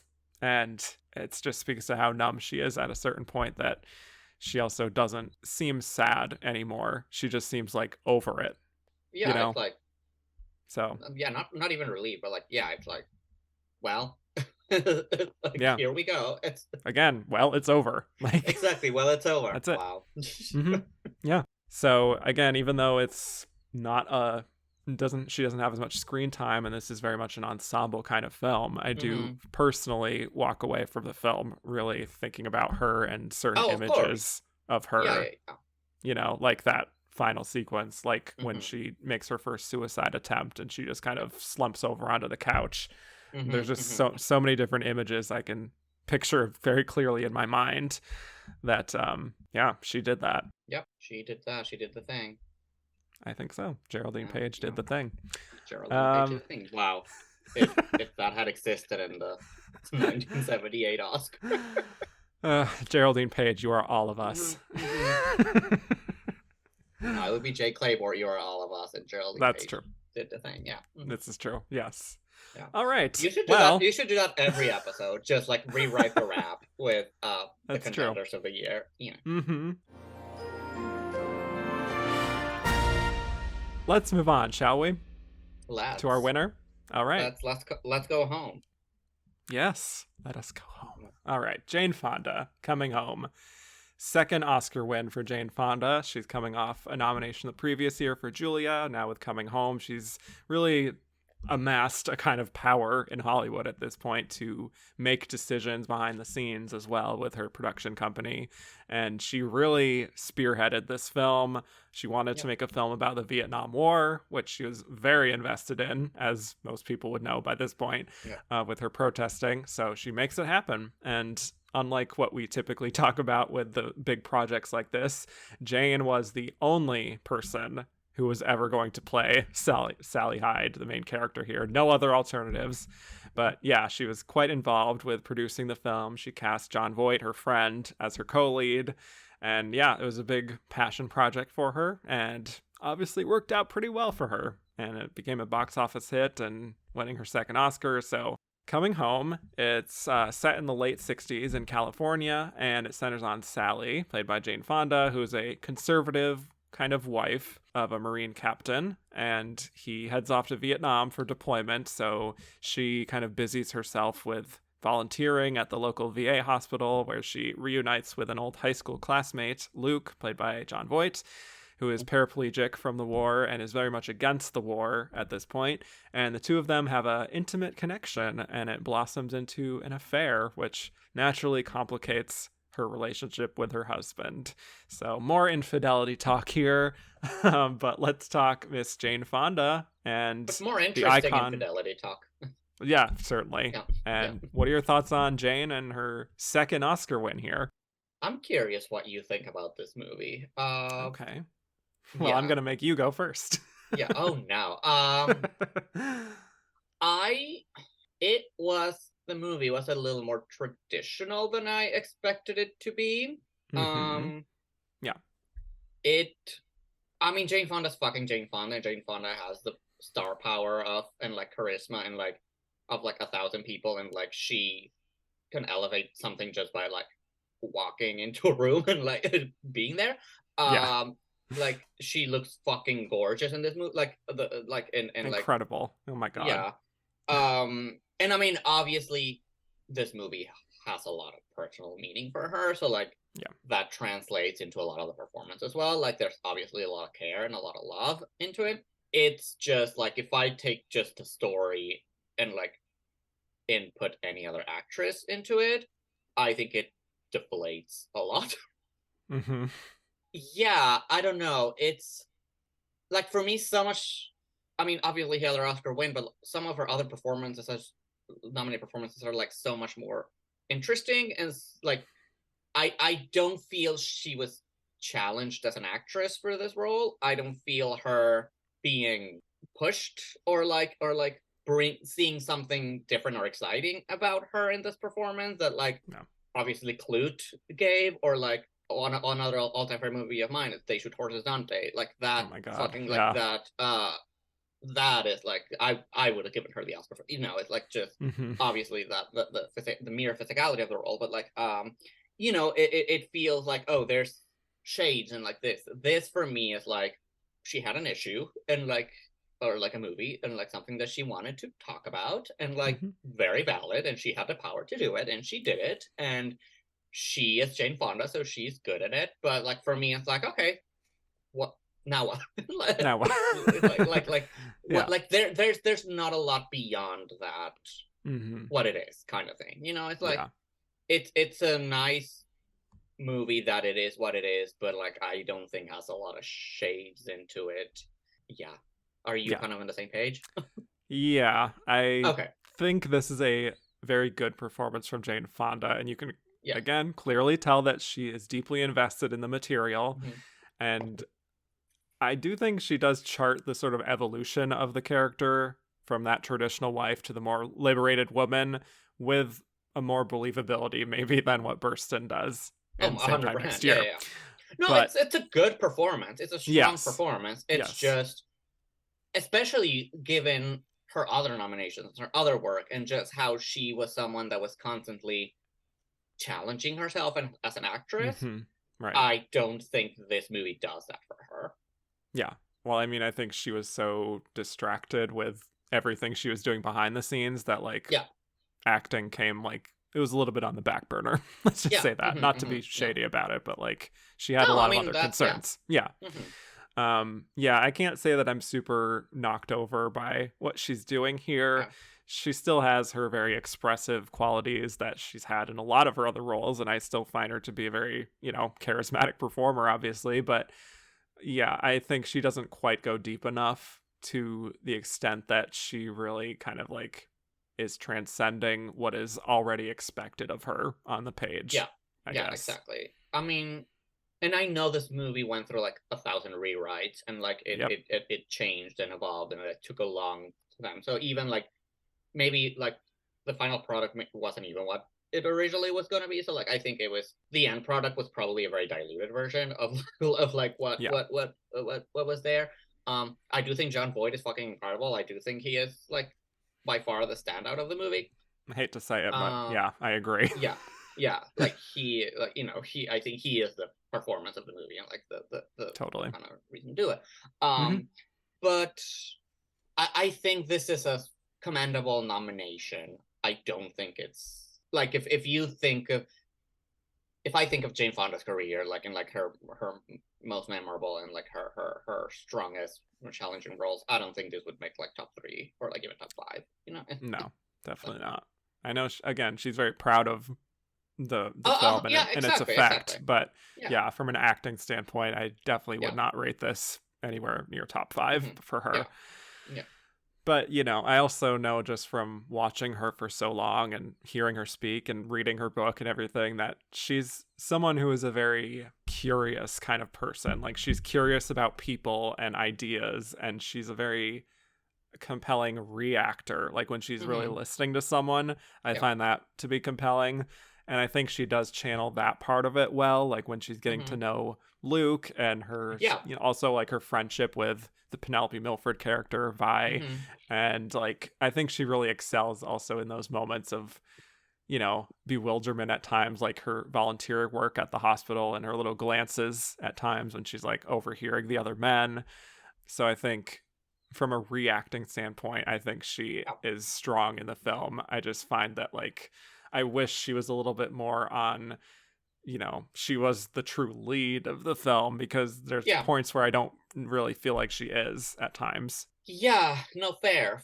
Yeah, no, totally. I mean, she is one of our great reactors, and like, I mean, she's just a woman that, like, speaking of empathy, like, she just exudes empathy for other people, and like that just, Exactly. you know, it's in her, obviously her personal and real life, but like then that bleeds into the characters, and like, and obviously this project required a lot of that, and like, and she does it well. And I would also say, well, I guess just because of the other infidelity that we saw in this movie, like I kind of appreciated how little the infidelity was questioned in this movie. Yeah. It was very just like, yeah, we'll just do this until he comes back, and when he comes back, we'll figure it out. You know, it's very, Right. Yeah. and Living even in the when, moment. when Burstyn comes back and like confronts them, like John Voight is like, we knew, like, she was always with you, like, it's like, it's Yeah. like, we had our thing, but like it was always going to be with you, like Hmm. it's less about the moral conundrum of, oh, what are we doing, what are we doing is right, like, should we do this? It's like very right away, it's like, not only are they doing it, they're doing like openly and publicly, and like, or like as much as they can, they're not hiding it, they're like, yeah. So I appreciated that take into it. Yeah. I don't think it goes anywhere much more beyond that, but at least it's not, Alan Alda worrying for 20 years if what they're doing is right or not. It's Yeah. It's true. yeah. Yeah, it does. It's another one that feels more mature in Yeah. its themes, and that this is just about Mm-hmm. like adults making adult decisions and not overly theatrical in that way. I'm also curious, just I feel like this is kind of like two performances at times for her, where she has that traditional conservative wife thing at the beginning, and also when she goes to visit him in Hong Kong, she also Yeah. brings her hair back to that, conservative style. But Her hair again, tells a lot of story in her this hair movie. is a story. Yeah, Yes. her hair is the And story. Yeah. she gets that haircut, and Mm-hmm. much like all good movies, the haircut represents an evolution in Of her course, character. yes. Mm-hmm, And she's mm-hmm. more open and active and seems to care a Yep. little less. I'm curious if you preferred one over the other, or one felt more natural for you. Like, as performance-wise? Yeah, I think for me the more liberated version just tracks more with who Jane Well, is. yeah, So exactly. That's she what I was gonna seems more say. It's like comfortable there. Yeah. that's just who she is and her Yeah. persona, and like what it felt like a natural growth of the character to like end up there. Although I will say, seeing the first part made me wish there were more characters or performances of her where she was like restrained and like this a little more like, yeah, like closed up, or Yeah. like I would have liked to see that muscle more flexed by her, like if she had done like a Stepford's Wives kind of, kind of like moment, Yeah. or like, which again, it's like some people are just not, they have niches and like they don't, but like, Right. it was like, oh, like this is interesting, like I would have liked to see, not in this movie, but like throughout her career, just like, okay, like what is this look? What is your version of like a 1950s repressed housewife kind of moment? Yeah. It's Far from heaven. yeah, exactly. Like, yeah, like Yeah. some like that. Which again, Yes. I am not saying like, maybe I'm not saying she wouldn't be able to do it, but like that would have been. I'm like, oh, like this. There's something interesting there, but I Yeah. don't think it's fully like, I don't think this character fully requires it. But like, I'm like, oh, like that's something. Mm-hmm. Yeah. And I mean, Jane Fonda has lived many lives. Yeah. There have been many different eras of her Yeah. career that I Mm-hmm. think she has just, she sort of morphed into different things. I'm not Yeah. saying that she's just like, who is she? But like, I feel like I fully understand who she is at each stage of her life. But like, I Mm-hmm. feel like she can easily morph into these different types of who she is. Like the Yeah. sex kitten in her like Barbarella days, or the politically active days, or the workout days, or like Yeah. the Grace and Frankie older age. Like there's always these different versions of her Yeah, but they do but feel, I agree, but they all still feel very threaded and connected, and like yes. different versions of the Mm-hmm. same woman. Right. Yeah. I'm just trying to think something that like, what's the farthest thing she's like ever tried to like away from like this? Yeah. Because like, in all of these characters, there's like a sense of liberation, a sense of freedom, a sense of like power. Right. And again, I don't know why. Like there isn't even that much of that in this movie, but like it did maybe one like, oh, like what would that look like if she had ever? And again, maybe she was never interested in that or never will be, or like and that's fine. But like you said, she is chameleonic and with like the same gradient of colors. Yeah, well said. Yes. And she does even have a line, I think, at one point where she says, sometimes I feel like I'm becoming what people see, which is a little bit she does have early middle. Which I think is an interesting bit of self-reflection. I feel like you sense that she wants to be more than what people say she is or think she is, but she also doesn't always know how to, transcend that in a way until she decides like, oh, I have this incredible connection with Luke. Like maybe I'll do this for myself for a change. And it's not very overt, but I do feel like I understand her intention, and it fits well within the sort of almost understated-ish mood of the film. Yeah. What do you think of the sex scene? We do get a pretty hot and steamy sex scene here. We do get a pretty hot sex scene. Wow. We did a couple of movies with sex scenes and two terribly repressed women. Wow, this is quite varied. Yeah, I know. Fuck yeah. I don't know. What did you think of this sex scene? I was just gonna say, I think there's like an openness there, and just like you really feel like they're vibing on each other's rhythms really well, and it feels like a true connection. Yeah, no, it's very it's very connected. It's very like, because obviously so much of the movie is about him and his body and like what the loss of the body, like him grappling with like that, and like there is a true attempt in that scene to like connect to the body and like and do that. And I think no sex scenes should further advance the plot necessarily, but this one ties really nicely to like that theme of like how he views himself and like how they are able to like literally connect in a further way. Yeah, it feels very intimate to me. And again, in a way that is, not to keep ragging on Same Time Next Year, but like that's the thing. Let's do it. Really, I mean, that's where you really feel that. Why these two would be so drawn to each other. Might as well had two twin beds, like 50 sitcom style. Like, yeah, it's true. It's like, pretty much. It's I know.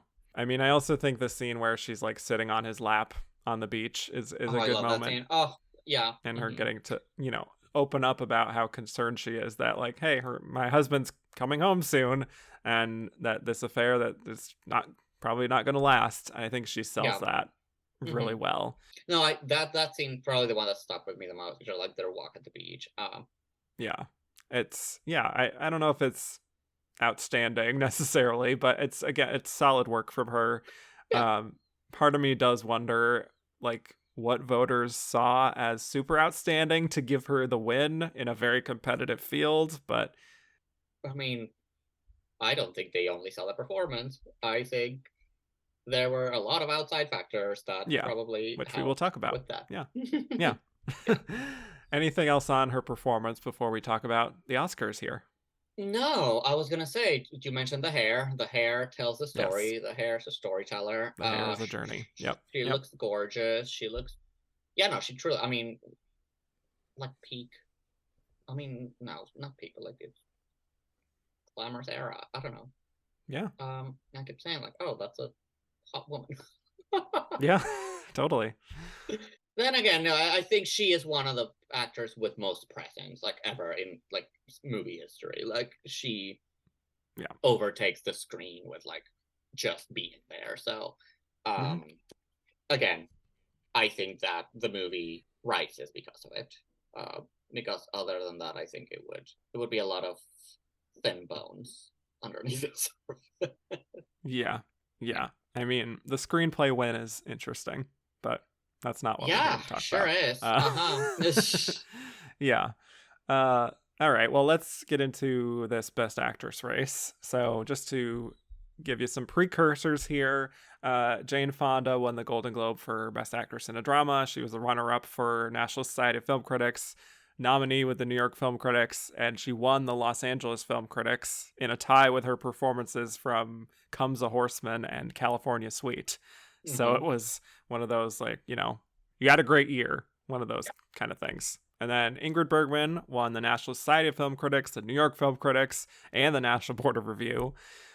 So a little bit of a, for me, she feels like the critics type of sweeper kind of thing that we tend to get every year. Ellen Burstyn, as previously mentioned, won the Golden Globe for Best Actress in a Comedy in a tie with Maggie Smith for California Suite, who actually wins in Supporting Actress at the Oscars. So there you go. But Jill Clayburgh, she won at the Cannes Film Festival back in like March or something. And she was a BAFTA nominee, Golden Globe nominee, kind of like perpetual nominee, not really winning a whole lot, unfortunately. And then Geraldine Page, very interesting here, won at BAFTA, but in Supporting Actress. And in Los Angeles Film Critics, she was a nominee, but in Supporting Actress. But in lead at the Golden Globe. So a little bit of like category fraud discussion happened, but either way, everyone got a little something. So, you know, but let's talk about what we love those years. I think so. Yeah. So why do we think Jane Fonda was our winner from this group? I mean, I think there's many factors. I think a couple of the nominees had very recently won already. So like, I mean, cause her Clute was what, 71? Yep. So 7 years later. So it's like 7 years. So like it's close, but it's, you know, Ellen Burstyn won 75. 4. So like still close. 4, you know, it's closer. Bergman won in Supporting, but like 3 years also before. 74. Also in 74. Also 74. So like same year. So like I think those two, and it was Bergman's third. So no, it was her third. Yeah, it was. Third, it was. Orient Express. So it was the third. So I think those two. I mean, and despite and also the fact that I don't think Ellen Burstyn was ever a contender to win the whole thing. She was. She feels strong fifth for me. Strong fifth, yeah. And honestly, I think this might also have been an award for Jane the producer, as well as Jane the actress. You know. Yeah. So I think that's probably the biggest factor. That there was so much of her in the movie and her persona in the movie and her status in Hollywood in the movie that I feel that was a way of rewarding her hard work, both in front and behind the screen. Yeah, I agree that there was a lot of external factors, more than most that I've talked about in this era, where it feels like it's not entirely about the performance here. She had a spectacular year, like we said. She had Coming Home early in the year. She had Comes a Horseman in like September, and then California Suite at the end of the year. 3 very different films, but like totally dominating 1978. She has her activism, you know, and I feel like there was also a sense of like, hey, maybe you were actually right about Vietnam by this time. And like, oh, we're sorry. And so, you know. Yeah, and I think it's very, in the 7 years since her 2 Oscar wins, I think her status in Hollywood kind of like really solidified and changed. Oh yeah. And like I think there was enough time for them to kind of justify giving her those 2 in like a short-ish amount of time. We've seen shorter, but you know, it's But yeah, I think it was less about how blown away they were by them, and because I think there wasn't an other undeniable performance that kind of like needed to like be rewarded. You know, I think Jill is like, she's a newcomer. She's like, it was probably like, oh well, like welcome to the club. It's like welcome to the club, but like that's kind of it. Again, Ellen was never gonna win. Ingrid, I don't know if Ingrid, the fact that she just won, or like what was the reason for maybe not doing it, but like maybe they said 3 is plenty, like like, you know. True. And Geraldine would have taken a little longer. It's like perennial nominee. Yes. The true bridesmaid here. The true bridesmaid. Yes. But yeah, I don't think there was a justification of like any. I think the outside factors were stronger than like having to reward one performance. Definitely. That makes sense. Yeah. You know. And she also campaigned pretty hard for it, by the way. She has a quote where she, this kind of exemplifies like giving the voters a reason to vote for you, where she said, "The movie means more to me than any movie I've done so far. And if Coming Home wins awards, it means that it's going to be re-released and the audience I know is there for it will be able to see it in larger numbers." I mean, my favorite thing, because I'm sure you have Inside Oscar, the fucking yes. thing. Yes. Yeah, I read it every week. I'm sure you do. I also read it. It's right here in my favorite thing is not only that she campaigned, is that like she hate campaigned against the deer hunter, and like oh yeah, it's that it was as much about campaigning for Coming Home as it was like campaigning against the deer hunter. Movie she didn't even see, according to her. So her friends told her it saw good. it. Yeah, her friends saw it. Julie Christie saw it and she was disgusted. Yeah, exactly. It was Julie Christie. That's right. So yeah, that's that even on Oscar night, like it was kind of like they try to like set her up for like to misspeak about it. Yes, but in the press room, I think like Michael Cimino was there. Yeah. Yep. So. But yeah, it's yeah, the fact that it was as much because they probably knew that Deer Hunter was gonna like take it all the way. So this was also like, okay, we'll reward, and I mean she and John both won, so it was kind of like spreading the wealth again amongst the Vietnam movie.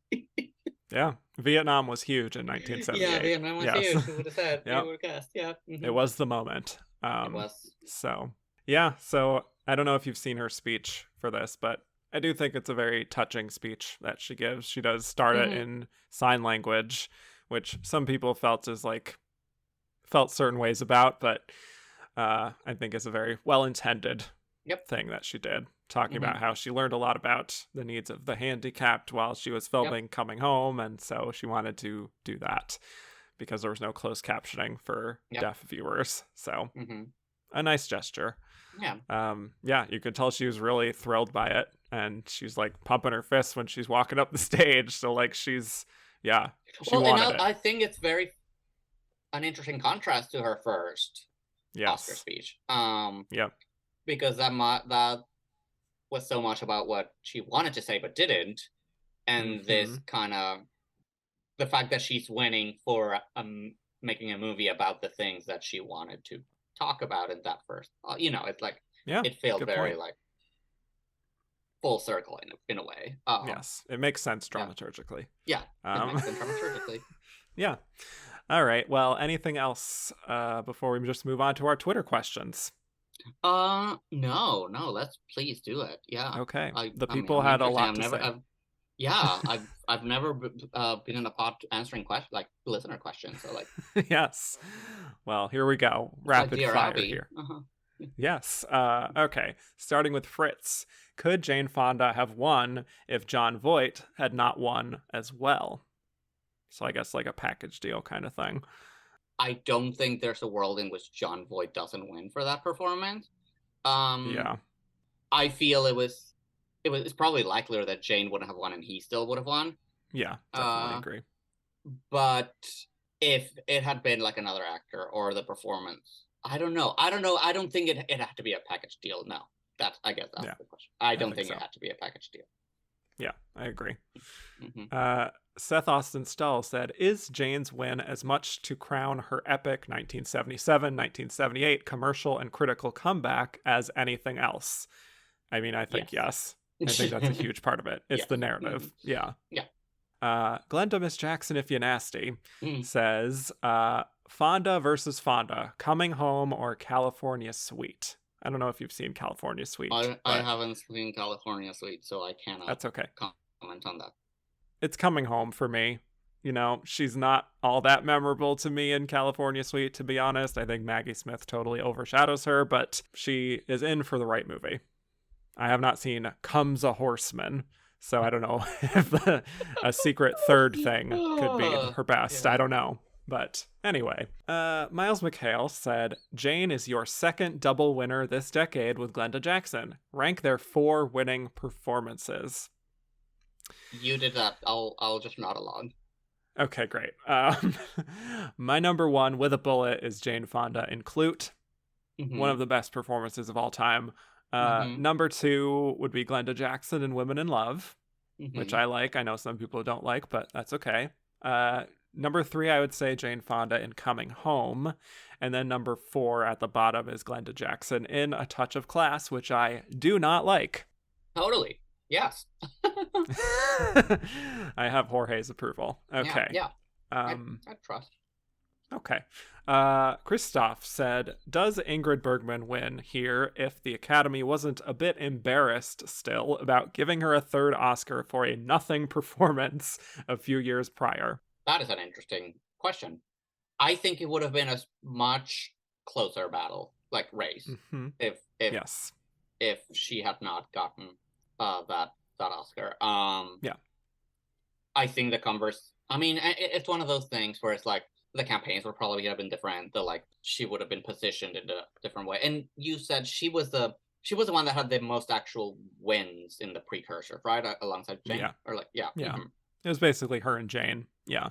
Yeah. So I think it's actually maybe very likely. Yeah.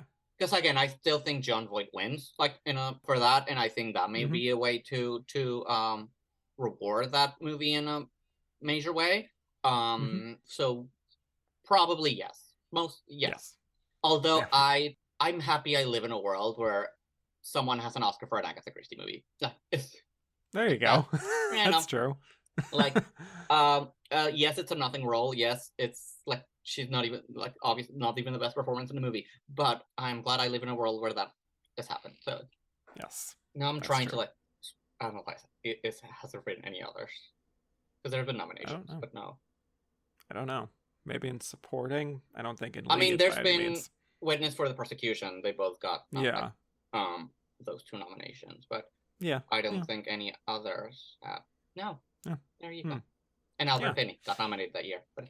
Right, that's true. Very, very silly performance, but it's fun. Let's see.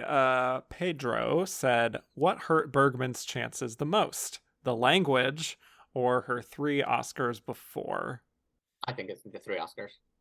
I think so. I'm sure that maybe that the language didn't help, but, But I think by then also, by then Bergman had already broken into the Academy circle. So if it had been any other foreign movie, which where maybe she was a standout and she was the one international nominee, I think maybe that would have been harder. But I think the Bergman factor actually probably helped her a lot. That's true. It was and we've already had Sophia Loren winning for a non-English language performance. Exactly. So that I don't think the language was that much of a barrier.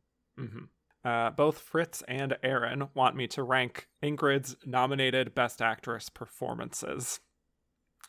So 6 of them. Yes, I've already written this out ahead of time, so I don't have to hem and haw too much on the pod. So my number 1 is Autumn Sonata.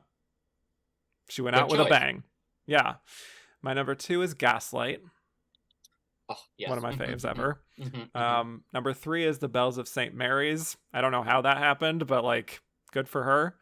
Number 4 is Anastasia, which I'm very mixed on, to be honest. Number 5, I have Joan of Arc, which is not one of my favorites. And then number 6, I have For Whom the Bell Tolls in last place, because I just don't think she's believable as a Spanish woman. What can I say? Yeah. Oh, boy. These are all leading? Yeah, these are all. Yeah. Yeah. Okay. How many supporting did she ever get? Just the one. Just Murder on the Orient Express. Oh, wow. Wow. Yeah. Okay. Yeah. She's a leading lady star. Yeah. So, yeah. Okay. So 4 different people wanted us to talk about Leave All Men. We had Christoph, Owen Daly, Joe Gouveia, and Sudden Fear all mentioned just talk about Leave All Men and why she wasn't nominated. Did she get anything else? Did she? She did not. She didn't appear anywhere. No. Not that I saw. Do you think she would have gone supporting? That was also my question too. I mean, nowadays I'm positive she would have gone supporting, considering how things are now. But I think they're both leads. I'm sorry, I mean, it's but a co-lead movie. they Yeah, are. no, So I genuinely don't know why she's not nominated, because I think she's fantastic.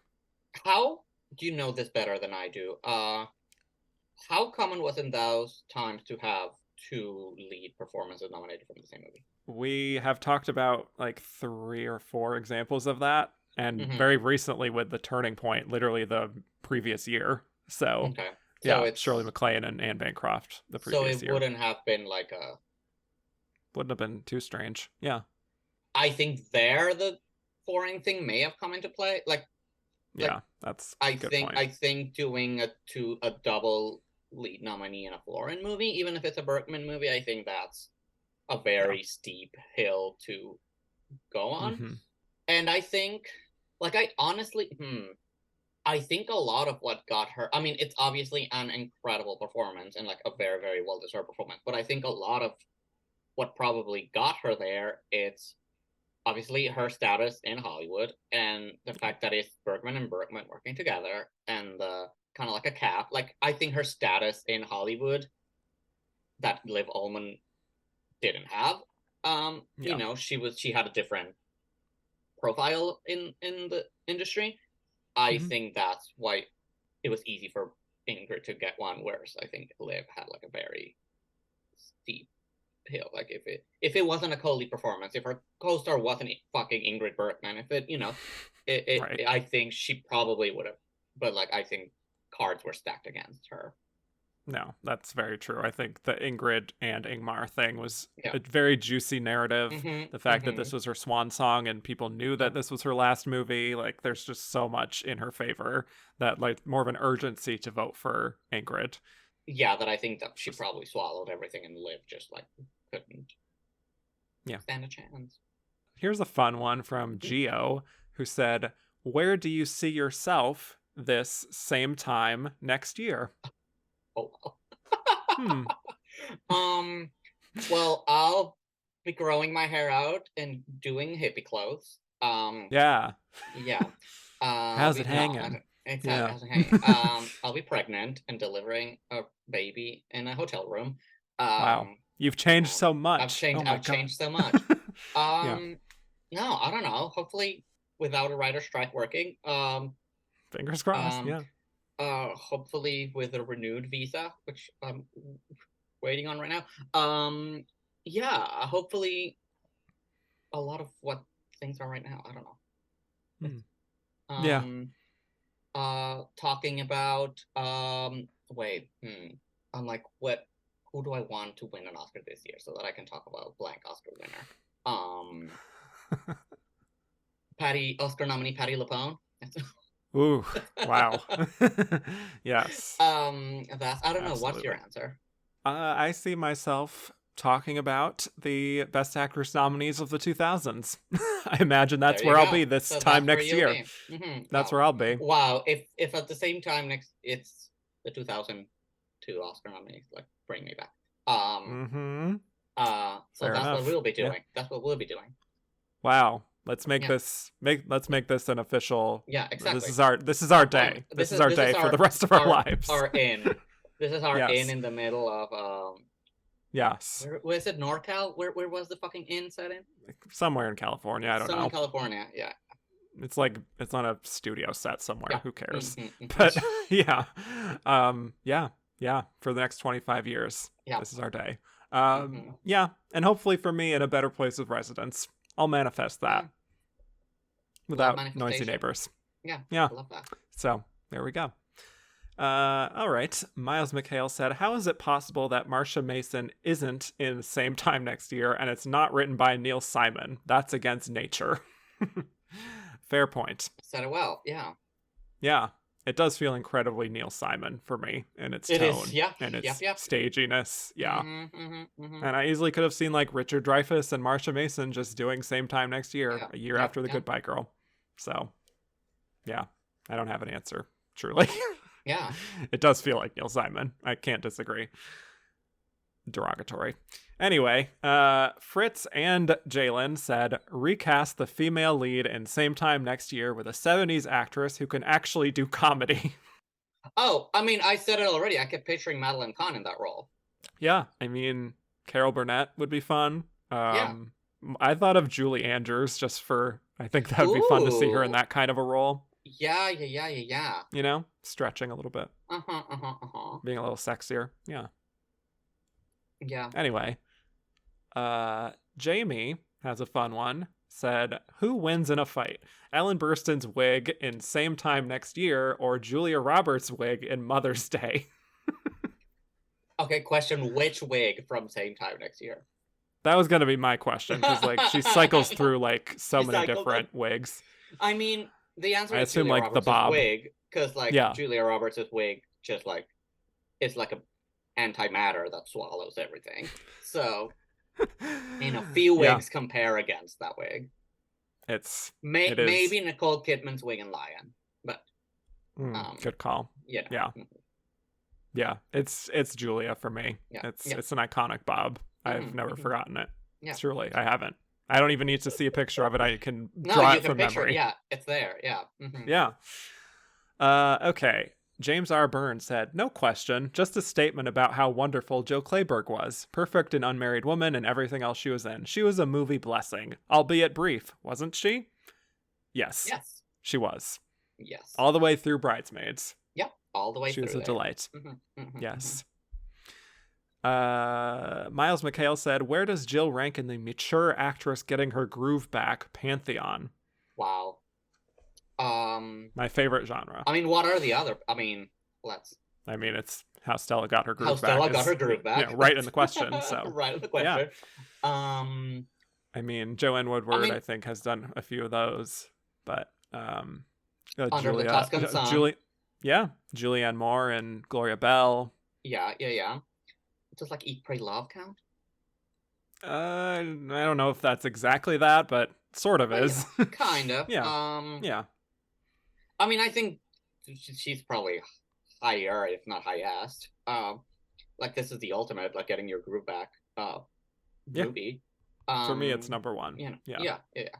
I would need to have like a list of that pantheon, but like now, instinctively, someone make a letterbox list. Exactly, a letterbox. Yeah, please. Mm-hmm. Owen Daly said, has there ever been another category which has one of the nominees referenced in another nominated film? Jane Fonda being called out in An Unmarried Woman. I don't know if there's other examples of that. I mean, it feels very unique. I mean, I can't say yes or no for sure because I can't think of any, but probably, hopefully. I would guess in 95 years that it's happened again. Yeah, there has to be that. On a similar track, Lila said, considering that in An Unmarried Woman, Jill Clayburgh and her friends are kind of dissing Jane Fonda, what actress would you have wanted to see mock one of her fellow Best Actress nominees in her Oscar-nominated role? Ooh. Would have been fun to see Glenn Close and the Wife cuss out Olivia Colman. Wow. Yeah. Or Gaga. Or Gaga. That's a more a more accurate representation. Easy answer would be Bette Davis mocking Joan Crawford when they were both nominated together in 1952, I think. Yeah. I mean, would it be funny if like Andrea Riseborough had a line about Michelle Yeoh into Leslie? Oh my God, what would even be the context? I don't know. Does anyone know what To Leslie is about? Like, who knows?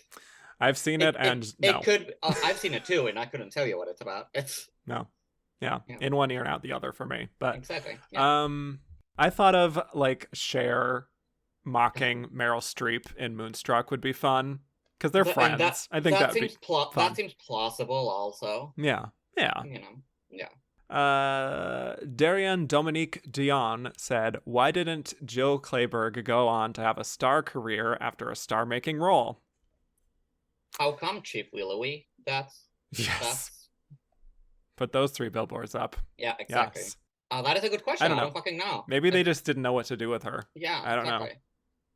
I mean, I was reading a few profiles from the time period, and she actually admitted herself that like I'm not much of a personality. Like, that's kind of what she said. She's more like she can morph into different things. And Yeah. I don't know. She doesn't have like a definitive thing, which I think makes her a great actress, obviously, but also. Yeah, but I mean, at that time especially, you really needed a persona, Right. like a star, Exactly. kind of like a celebrity, Mm-hmm. to like keep Yeah. it going, I guess. Existential Rock said, Jill is the only member of this lineup without an Oscar. Is there a performance you think she would have won for? Well, I won't reveal yet if I think she should have won for this until the last segment, but yes, in general, I will say she deserved an Oscar. I'm just trying to be as vague as possible. They all should have been Oscar winners. I'll say the same thing. Okay, I'll great. be vague. I'll be very vague. Okay. Joey Gentili said, why did Geraldine Page category fraud her way to this nomination? She is clearly a supporting role. Loaded question. Yes. Oh, I disagree. I mean, I think we talked about it. I think the movie is about her. The movie feels her presence in every frame of the movie, even when she is not on screen. So, yeah, like you made the great comparison of like Anthony Hopkins in Silence of the Lambs. Like this movie, yeah, just like her weight is in every part of it, even when she is not on screen. So the movie, yeah, like everyone's relationship is defined by her, like how they relate to her. So yeah, I don't think it's category fraud. Yeah, I also don't believe that category fraud is real when it comes to supporting to lead. I believe it in lead to supporting, but not supporting to lead, personally speaking. Because I just don't think that like putting yourself in a weaker position if you have less screen time by going in lead is fraud. I think it's just like a category gamble if you want to use any word for it. But in terms of like why was she nominated, she was very well liked, and her presence in the movie does suggest a role that is larger than what is on screen. Yeah. Fritz said, would Geraldine have won in supporting? I think so. I'm gonna go out on a limb and say who else was it nominated in supporting? Maureen Stapleton, so she would have had someone from her own movie. Diane Cannon in Heaven Can Wait. Penelope Milford in Coming Home. I mean, I think just because the sheer side of the role and the performance, like probably. Yeah, and she's on her 6th nomination. Yeah, exactly. Like supporting would have been easier to win. Yeah. Patrick Stokes said, does Interiors even have a lead? Yes. Well, yes. Yes. Well, yes. Yeah. I mean, same answer. I think it's very much a movie about how everyone's relationship to this one woman. Yeah, I agree. Nothing further. Dark Shaka said, would you nominate any other Interiors ladies? I mean, besides Maureen Stapleton. Yeah, besides those two, I assume. Yeah. I would not necessarily. Not really. I think they're clearly the best for me. Yeah. Diane Keaton. I think that movie got plenty of love. She's been better. Yeah. Yeah. I mean, I even think Diane Keaton is not even the best of the three of the sisters. Yeah. Mary Beth Hurt, I think, is. Mary Beth Hurt. Yeah, good. I think she's the best one. Yeah. Zeta Short said, why do you think that Interiors was the target of so much mockery at the time of its release? Well, I think the Bergman thing. I think it's Woody Allen trying to do Bergman drag, and because it was probably such a departure of what he usually do, that sometimes it fails, like he's trying to do a parody of a genre that he hasn't done before. And also, he just won Best Picture and Best Director, and I feel like the knives were out, maybe. Yeah. James said, what would you rather endure? Repeated unsolicited interior design consultations from Geraldine Page that leave you with a minimalist white apartment full of gray vases, or a searingly condescending piano lesson from Ingrid Bergman that lays bare all your insecurities? Can I choose both? If you want. Damn. Yeah. That feels like gay summer camp. That's true. That's like immersive gay theater. Probably the piano lesson. Because like that's one and done, and like you just have to like sit with it. But like if I had to live in that space for the rest of my life, like, I'd rather. I don't know if you have to live there for the rest of your life. You could just get rid of the but bases. Again, I don't know. It's hard. Yeah. Yeah. How about you? For me, I would choose the consultations from Geraldine Page, because if Ingrid Bergman is laying bare all my insecurities, I feel like, some chats with Geraldine Page would be less personally devastating. I mean, like, I would love to have just talked with Ingrid Bergman more than Geraldine Page, personal. But yeah. So, to get to a few more miscellaneous questions here, we got Jeremy Kaplan. If you had to give the Oscar to one of these women based only on a single scene from their film, who would it go to? They said I would pick Geraldine Page for the church scene. Great pick. I mean, that's a good pick. I would say Ingrid Bergman. Ingrid Bergman for the piano lesson. Yeah. Right? Yeah. I mean, or Jill. I mean, Jake Clayburgh on the therapy scenes also would. Yes, definitely. Very good. Or just her reacting to the, her husband's revelation there. Fritz said, recast the 5 roles with the 5 actresses. Oh, I was going to suggest that. Ingrid Bergman and Geraldine Page feel like they can just swap, They can just swap, but I don't want to see that. I mean, Jane would be interesting at the same time next year. Yeah. Maybe. Or Jill could also do that well, because she feels like she has a lightness for it. I think Jill has Actually, I think I'll do Jill with same time next year. Jane should do Autumn Sonata now. Oh my god. I got chills. Just thinking about it. Yep. With who? Like Jessica Chastain. Ooh. J-Lo again. She just oh no. Not J-Lo. No, with like like I'm trying to think of someone slightly younger than Jessica Chastain. Like, let me get back to that. But yeah, Jane, I'd put in Autumn Sonata. Jill in same time next year. Ellen in Interiors now again. Like, wow. Which leaves me with Ingrid Bergman in an Unmarried Woman, or Ellen Burstyn Ellen Burstyn's Interiors, and so like Geraldine Page or Ingrid Bergman in Interiors and Coming Home. No, in Unmarried Woman and Coming Home. Yes, I think so. Yeah. Sure, why not? Like their younger selves. Sure. A young Ingrid Bergman in Unmarried Woman would be interesting. Yeah. Yeah. I would like to see it. And sure, a young Geraldine Page in Coming Home. Sure. Yeah. So yeah, we had to switch the ages, but like, that's how it goes. Yeah.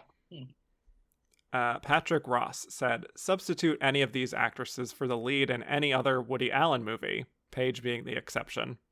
Okay, so another casting question, but only Woody Allen edition for his lead. For the rest of the actresses? Yes. I think that's what that question is saying. I guess Diane Keaton and like an Unmarried Woman would be fun. I see what they mean. Okay, I thought they mean the nominees put them in other Woody Allen movies. I don't know. Substitute any of the actresses for the lead in any... Yeah, I don't know. For me, I interpret it as like, take a Woody Allen lady and put him in one of these films. Got it. I mean, Diane Keaton Unmarried Woman would be quite an interesting thing. Lot more scarves. Yeah. I mean, I would do Mia Farrow in Coming Home, maybe, of those. Cate Blanchett Autumn Sonata. I literally wrote that down. Not even kidding. Yeah. Cate Blanchett in like 10 years doing Autumn Sonata. Yeah. No, that's it. That's the one.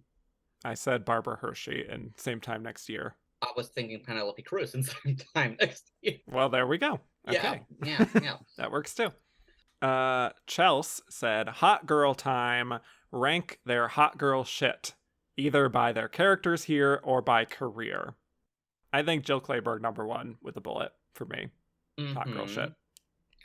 Is this the character or the performer? I would do character here. Okay. Just to make it. Because if it's performer, I think Jane takes it. Well, yeah, for sure. Yeah, I would say Jill, then Jane Fonda. Jane. She then has a hot sex scene. Ingrid carries her. Yeah. I suppose. Yeah. Yeah. Ellen Burstyn. I mean, it's like. Yeah. Yeah, and then I mean, Geraldine Page, that's not a hot girl ship. Geraldine She's Page just is cold girl yeah, ship. no, she's Yeah. like very, very cold. Mm-hmm. Yeah. A few more here. Andrew Carden said, what would be the implications of Maggie Smith going lead as she was pushed at the Globes? Does she make the cut, and who does she boot, if so? And who wins supporting actress? That's like 4 questions, but I mean, I think yeah, if because she won alongside Ellen, correct? yes. I think she probably edges her out.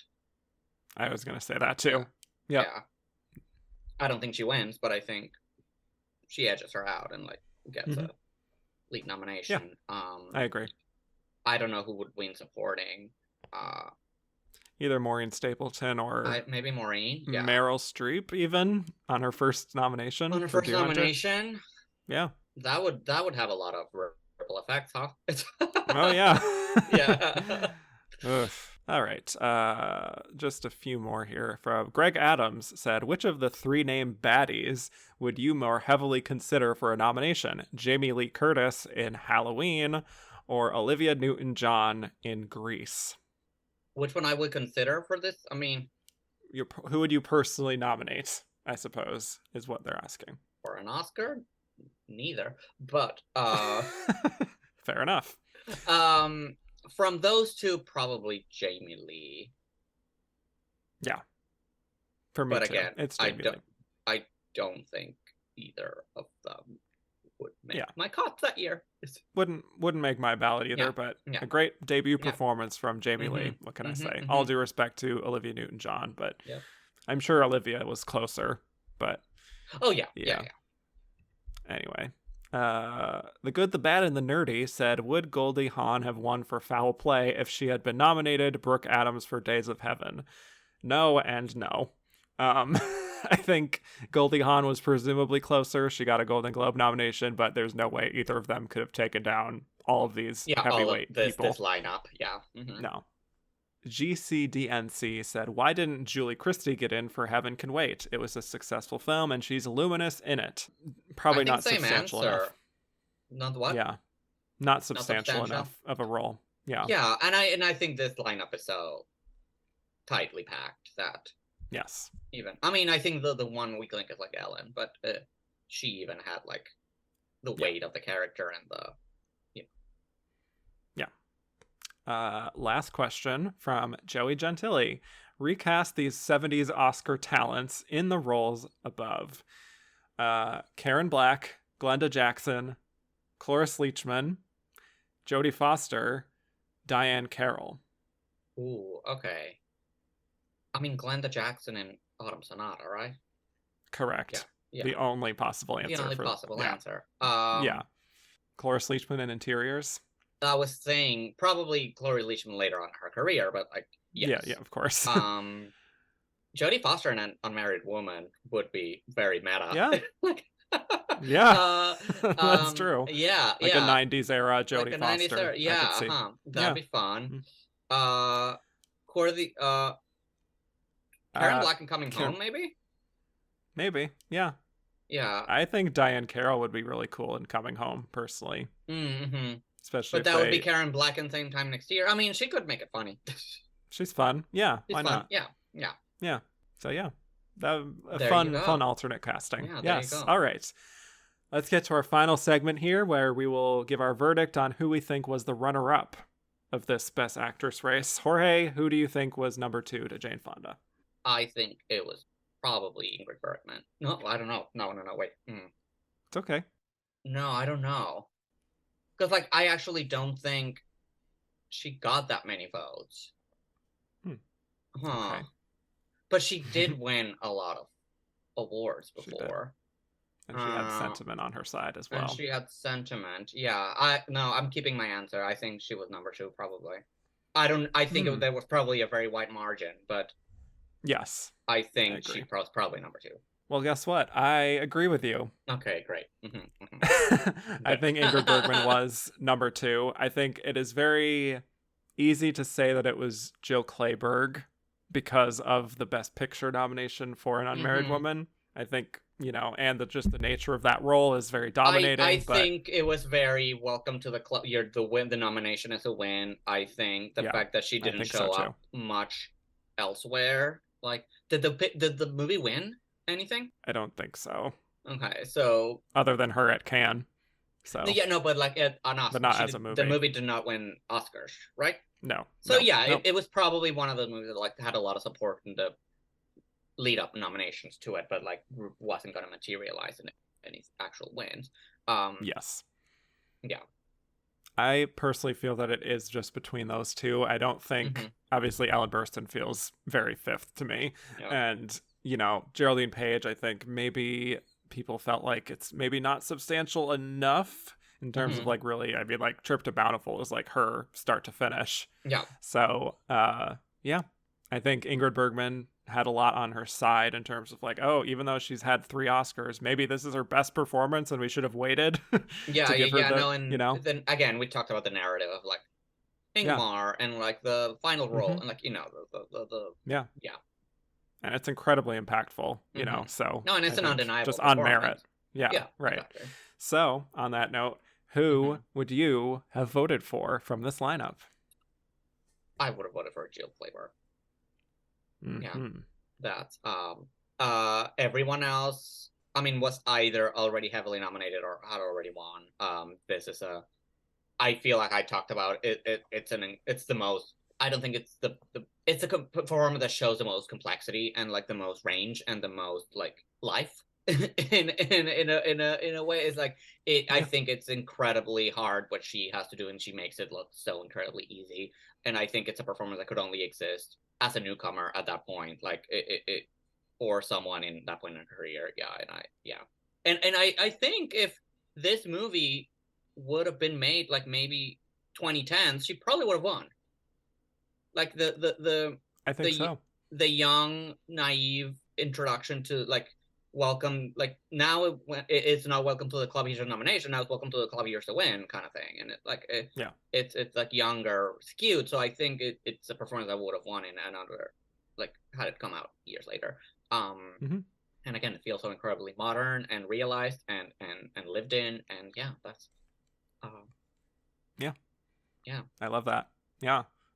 For me, I genuinely mean this when I say this. This is the closest I have ever felt to wanting to tie 2 performances to vote for, but I can't do a tie because I gave Ingrid Bergman my win for Gaslight way back in the 40s. Yeah. I feel more comfortable voting for Jill Clayburgh here. So again, agreeing with you, I would have voted for Jill Clayburgh, but it's like razor thin with Ingrid Bergman, who I think is on another level from anything else she's ever done in her career.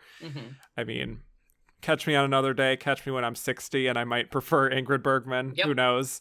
But for now, Jill Clayburgh is so fully formed. Everything she said is everything you said. We said it before. It was kind of her one chance to like. I mean, I know she got nominated the next year, but like, and I haven't seen the movie she got nominated the next year, but I doubt it's on the level as this. So this was her one chance. Like everyone else in that lineup got multiple chances of like doing it, and like arguably, I mean, yes, it's probably Ingrid's best performance. Like she also plenty of work to like choose from. Everyone else in the lineup has plenty of other great work to choose from. Whereas this is her one. This was it. Yeah. Unfortunately. But they couldn't have known that in 1978. I know. This is the benefit of hindsight, but Right. Yeah. So glad we could agree on the end. I know. Yes, Jorge, thank you so much for doing this. This was such a blast. Thank you. This was delightful. I'm astounded that you do this every week because this is it's amazing and it's a commitment. But it is I love being in that space and that world, and like I'm glad I got to caught up in a lot of movies and chat about it, and this was a delightful time. Thank you for having me. This was wonderful, and I'll have you back probably for a more recent Best Actress lineup. If not 2002, then something else equally as iconic. I'm pretty sure that's a one in high demand. So, but Do It they already have is. Yeah. do they have a picture in their desk? Fair point. You do have, I do have it. the receipts. Yeah. Yeah. So But no, thank you tell so the much for people where having they me. could. Oh, thank you. Where can people find you on the internet? You can find me still on Twitter at Color Me Jorge. I just got Threads with same username. I'm not using it as often, but like probably will start soon. Same on Instagram. Color Me Jorge on those three platforms. Like you said, my murder mystery award season podcast, Just to Be Nominated, is on any podcast platform. It is about an actress who gets killed the night she wins the Oscar, and it's an Oscar recap podcast that turns true crime podcast as the two hosts try to figure out who killed her. It's a lot of fun. I'm very, very proud of it, and I feel your audience will enjoy it a lot. So please go check that out as well. Completely like one-to-one crossover. Would enjoy that podcast. I feel it's just like a circle. It's so good. So it really is. Thank you. Yes. Thank you. Thank you. Thank you all so much for listening. You can find me on Twitter at Kevin_Jacobson, and the show's at Oscar Runner Up. Instagram at And the Runner Up is. Rate, review, and subscribe if you haven't already. And if you liked what you heard and want to hear more, go to patreon.com/andtherunnerup is, where you can hear a whole bunch of bonus episodes. And in 2 weeks, we will be ending our coverage of the 70s with the 1979 Best Actress lineup, where the nominees were Jill Clayburgh in Starting Over, Sally Field in Norma Ray, Jane Fonda in The China Syndrome, Marsha Mason in Chapter 2, and Bette Midler in The Rose, with the winner being Sally Field. So with that, thank you again, Jorge. Thank you. And I will bid you all adieu.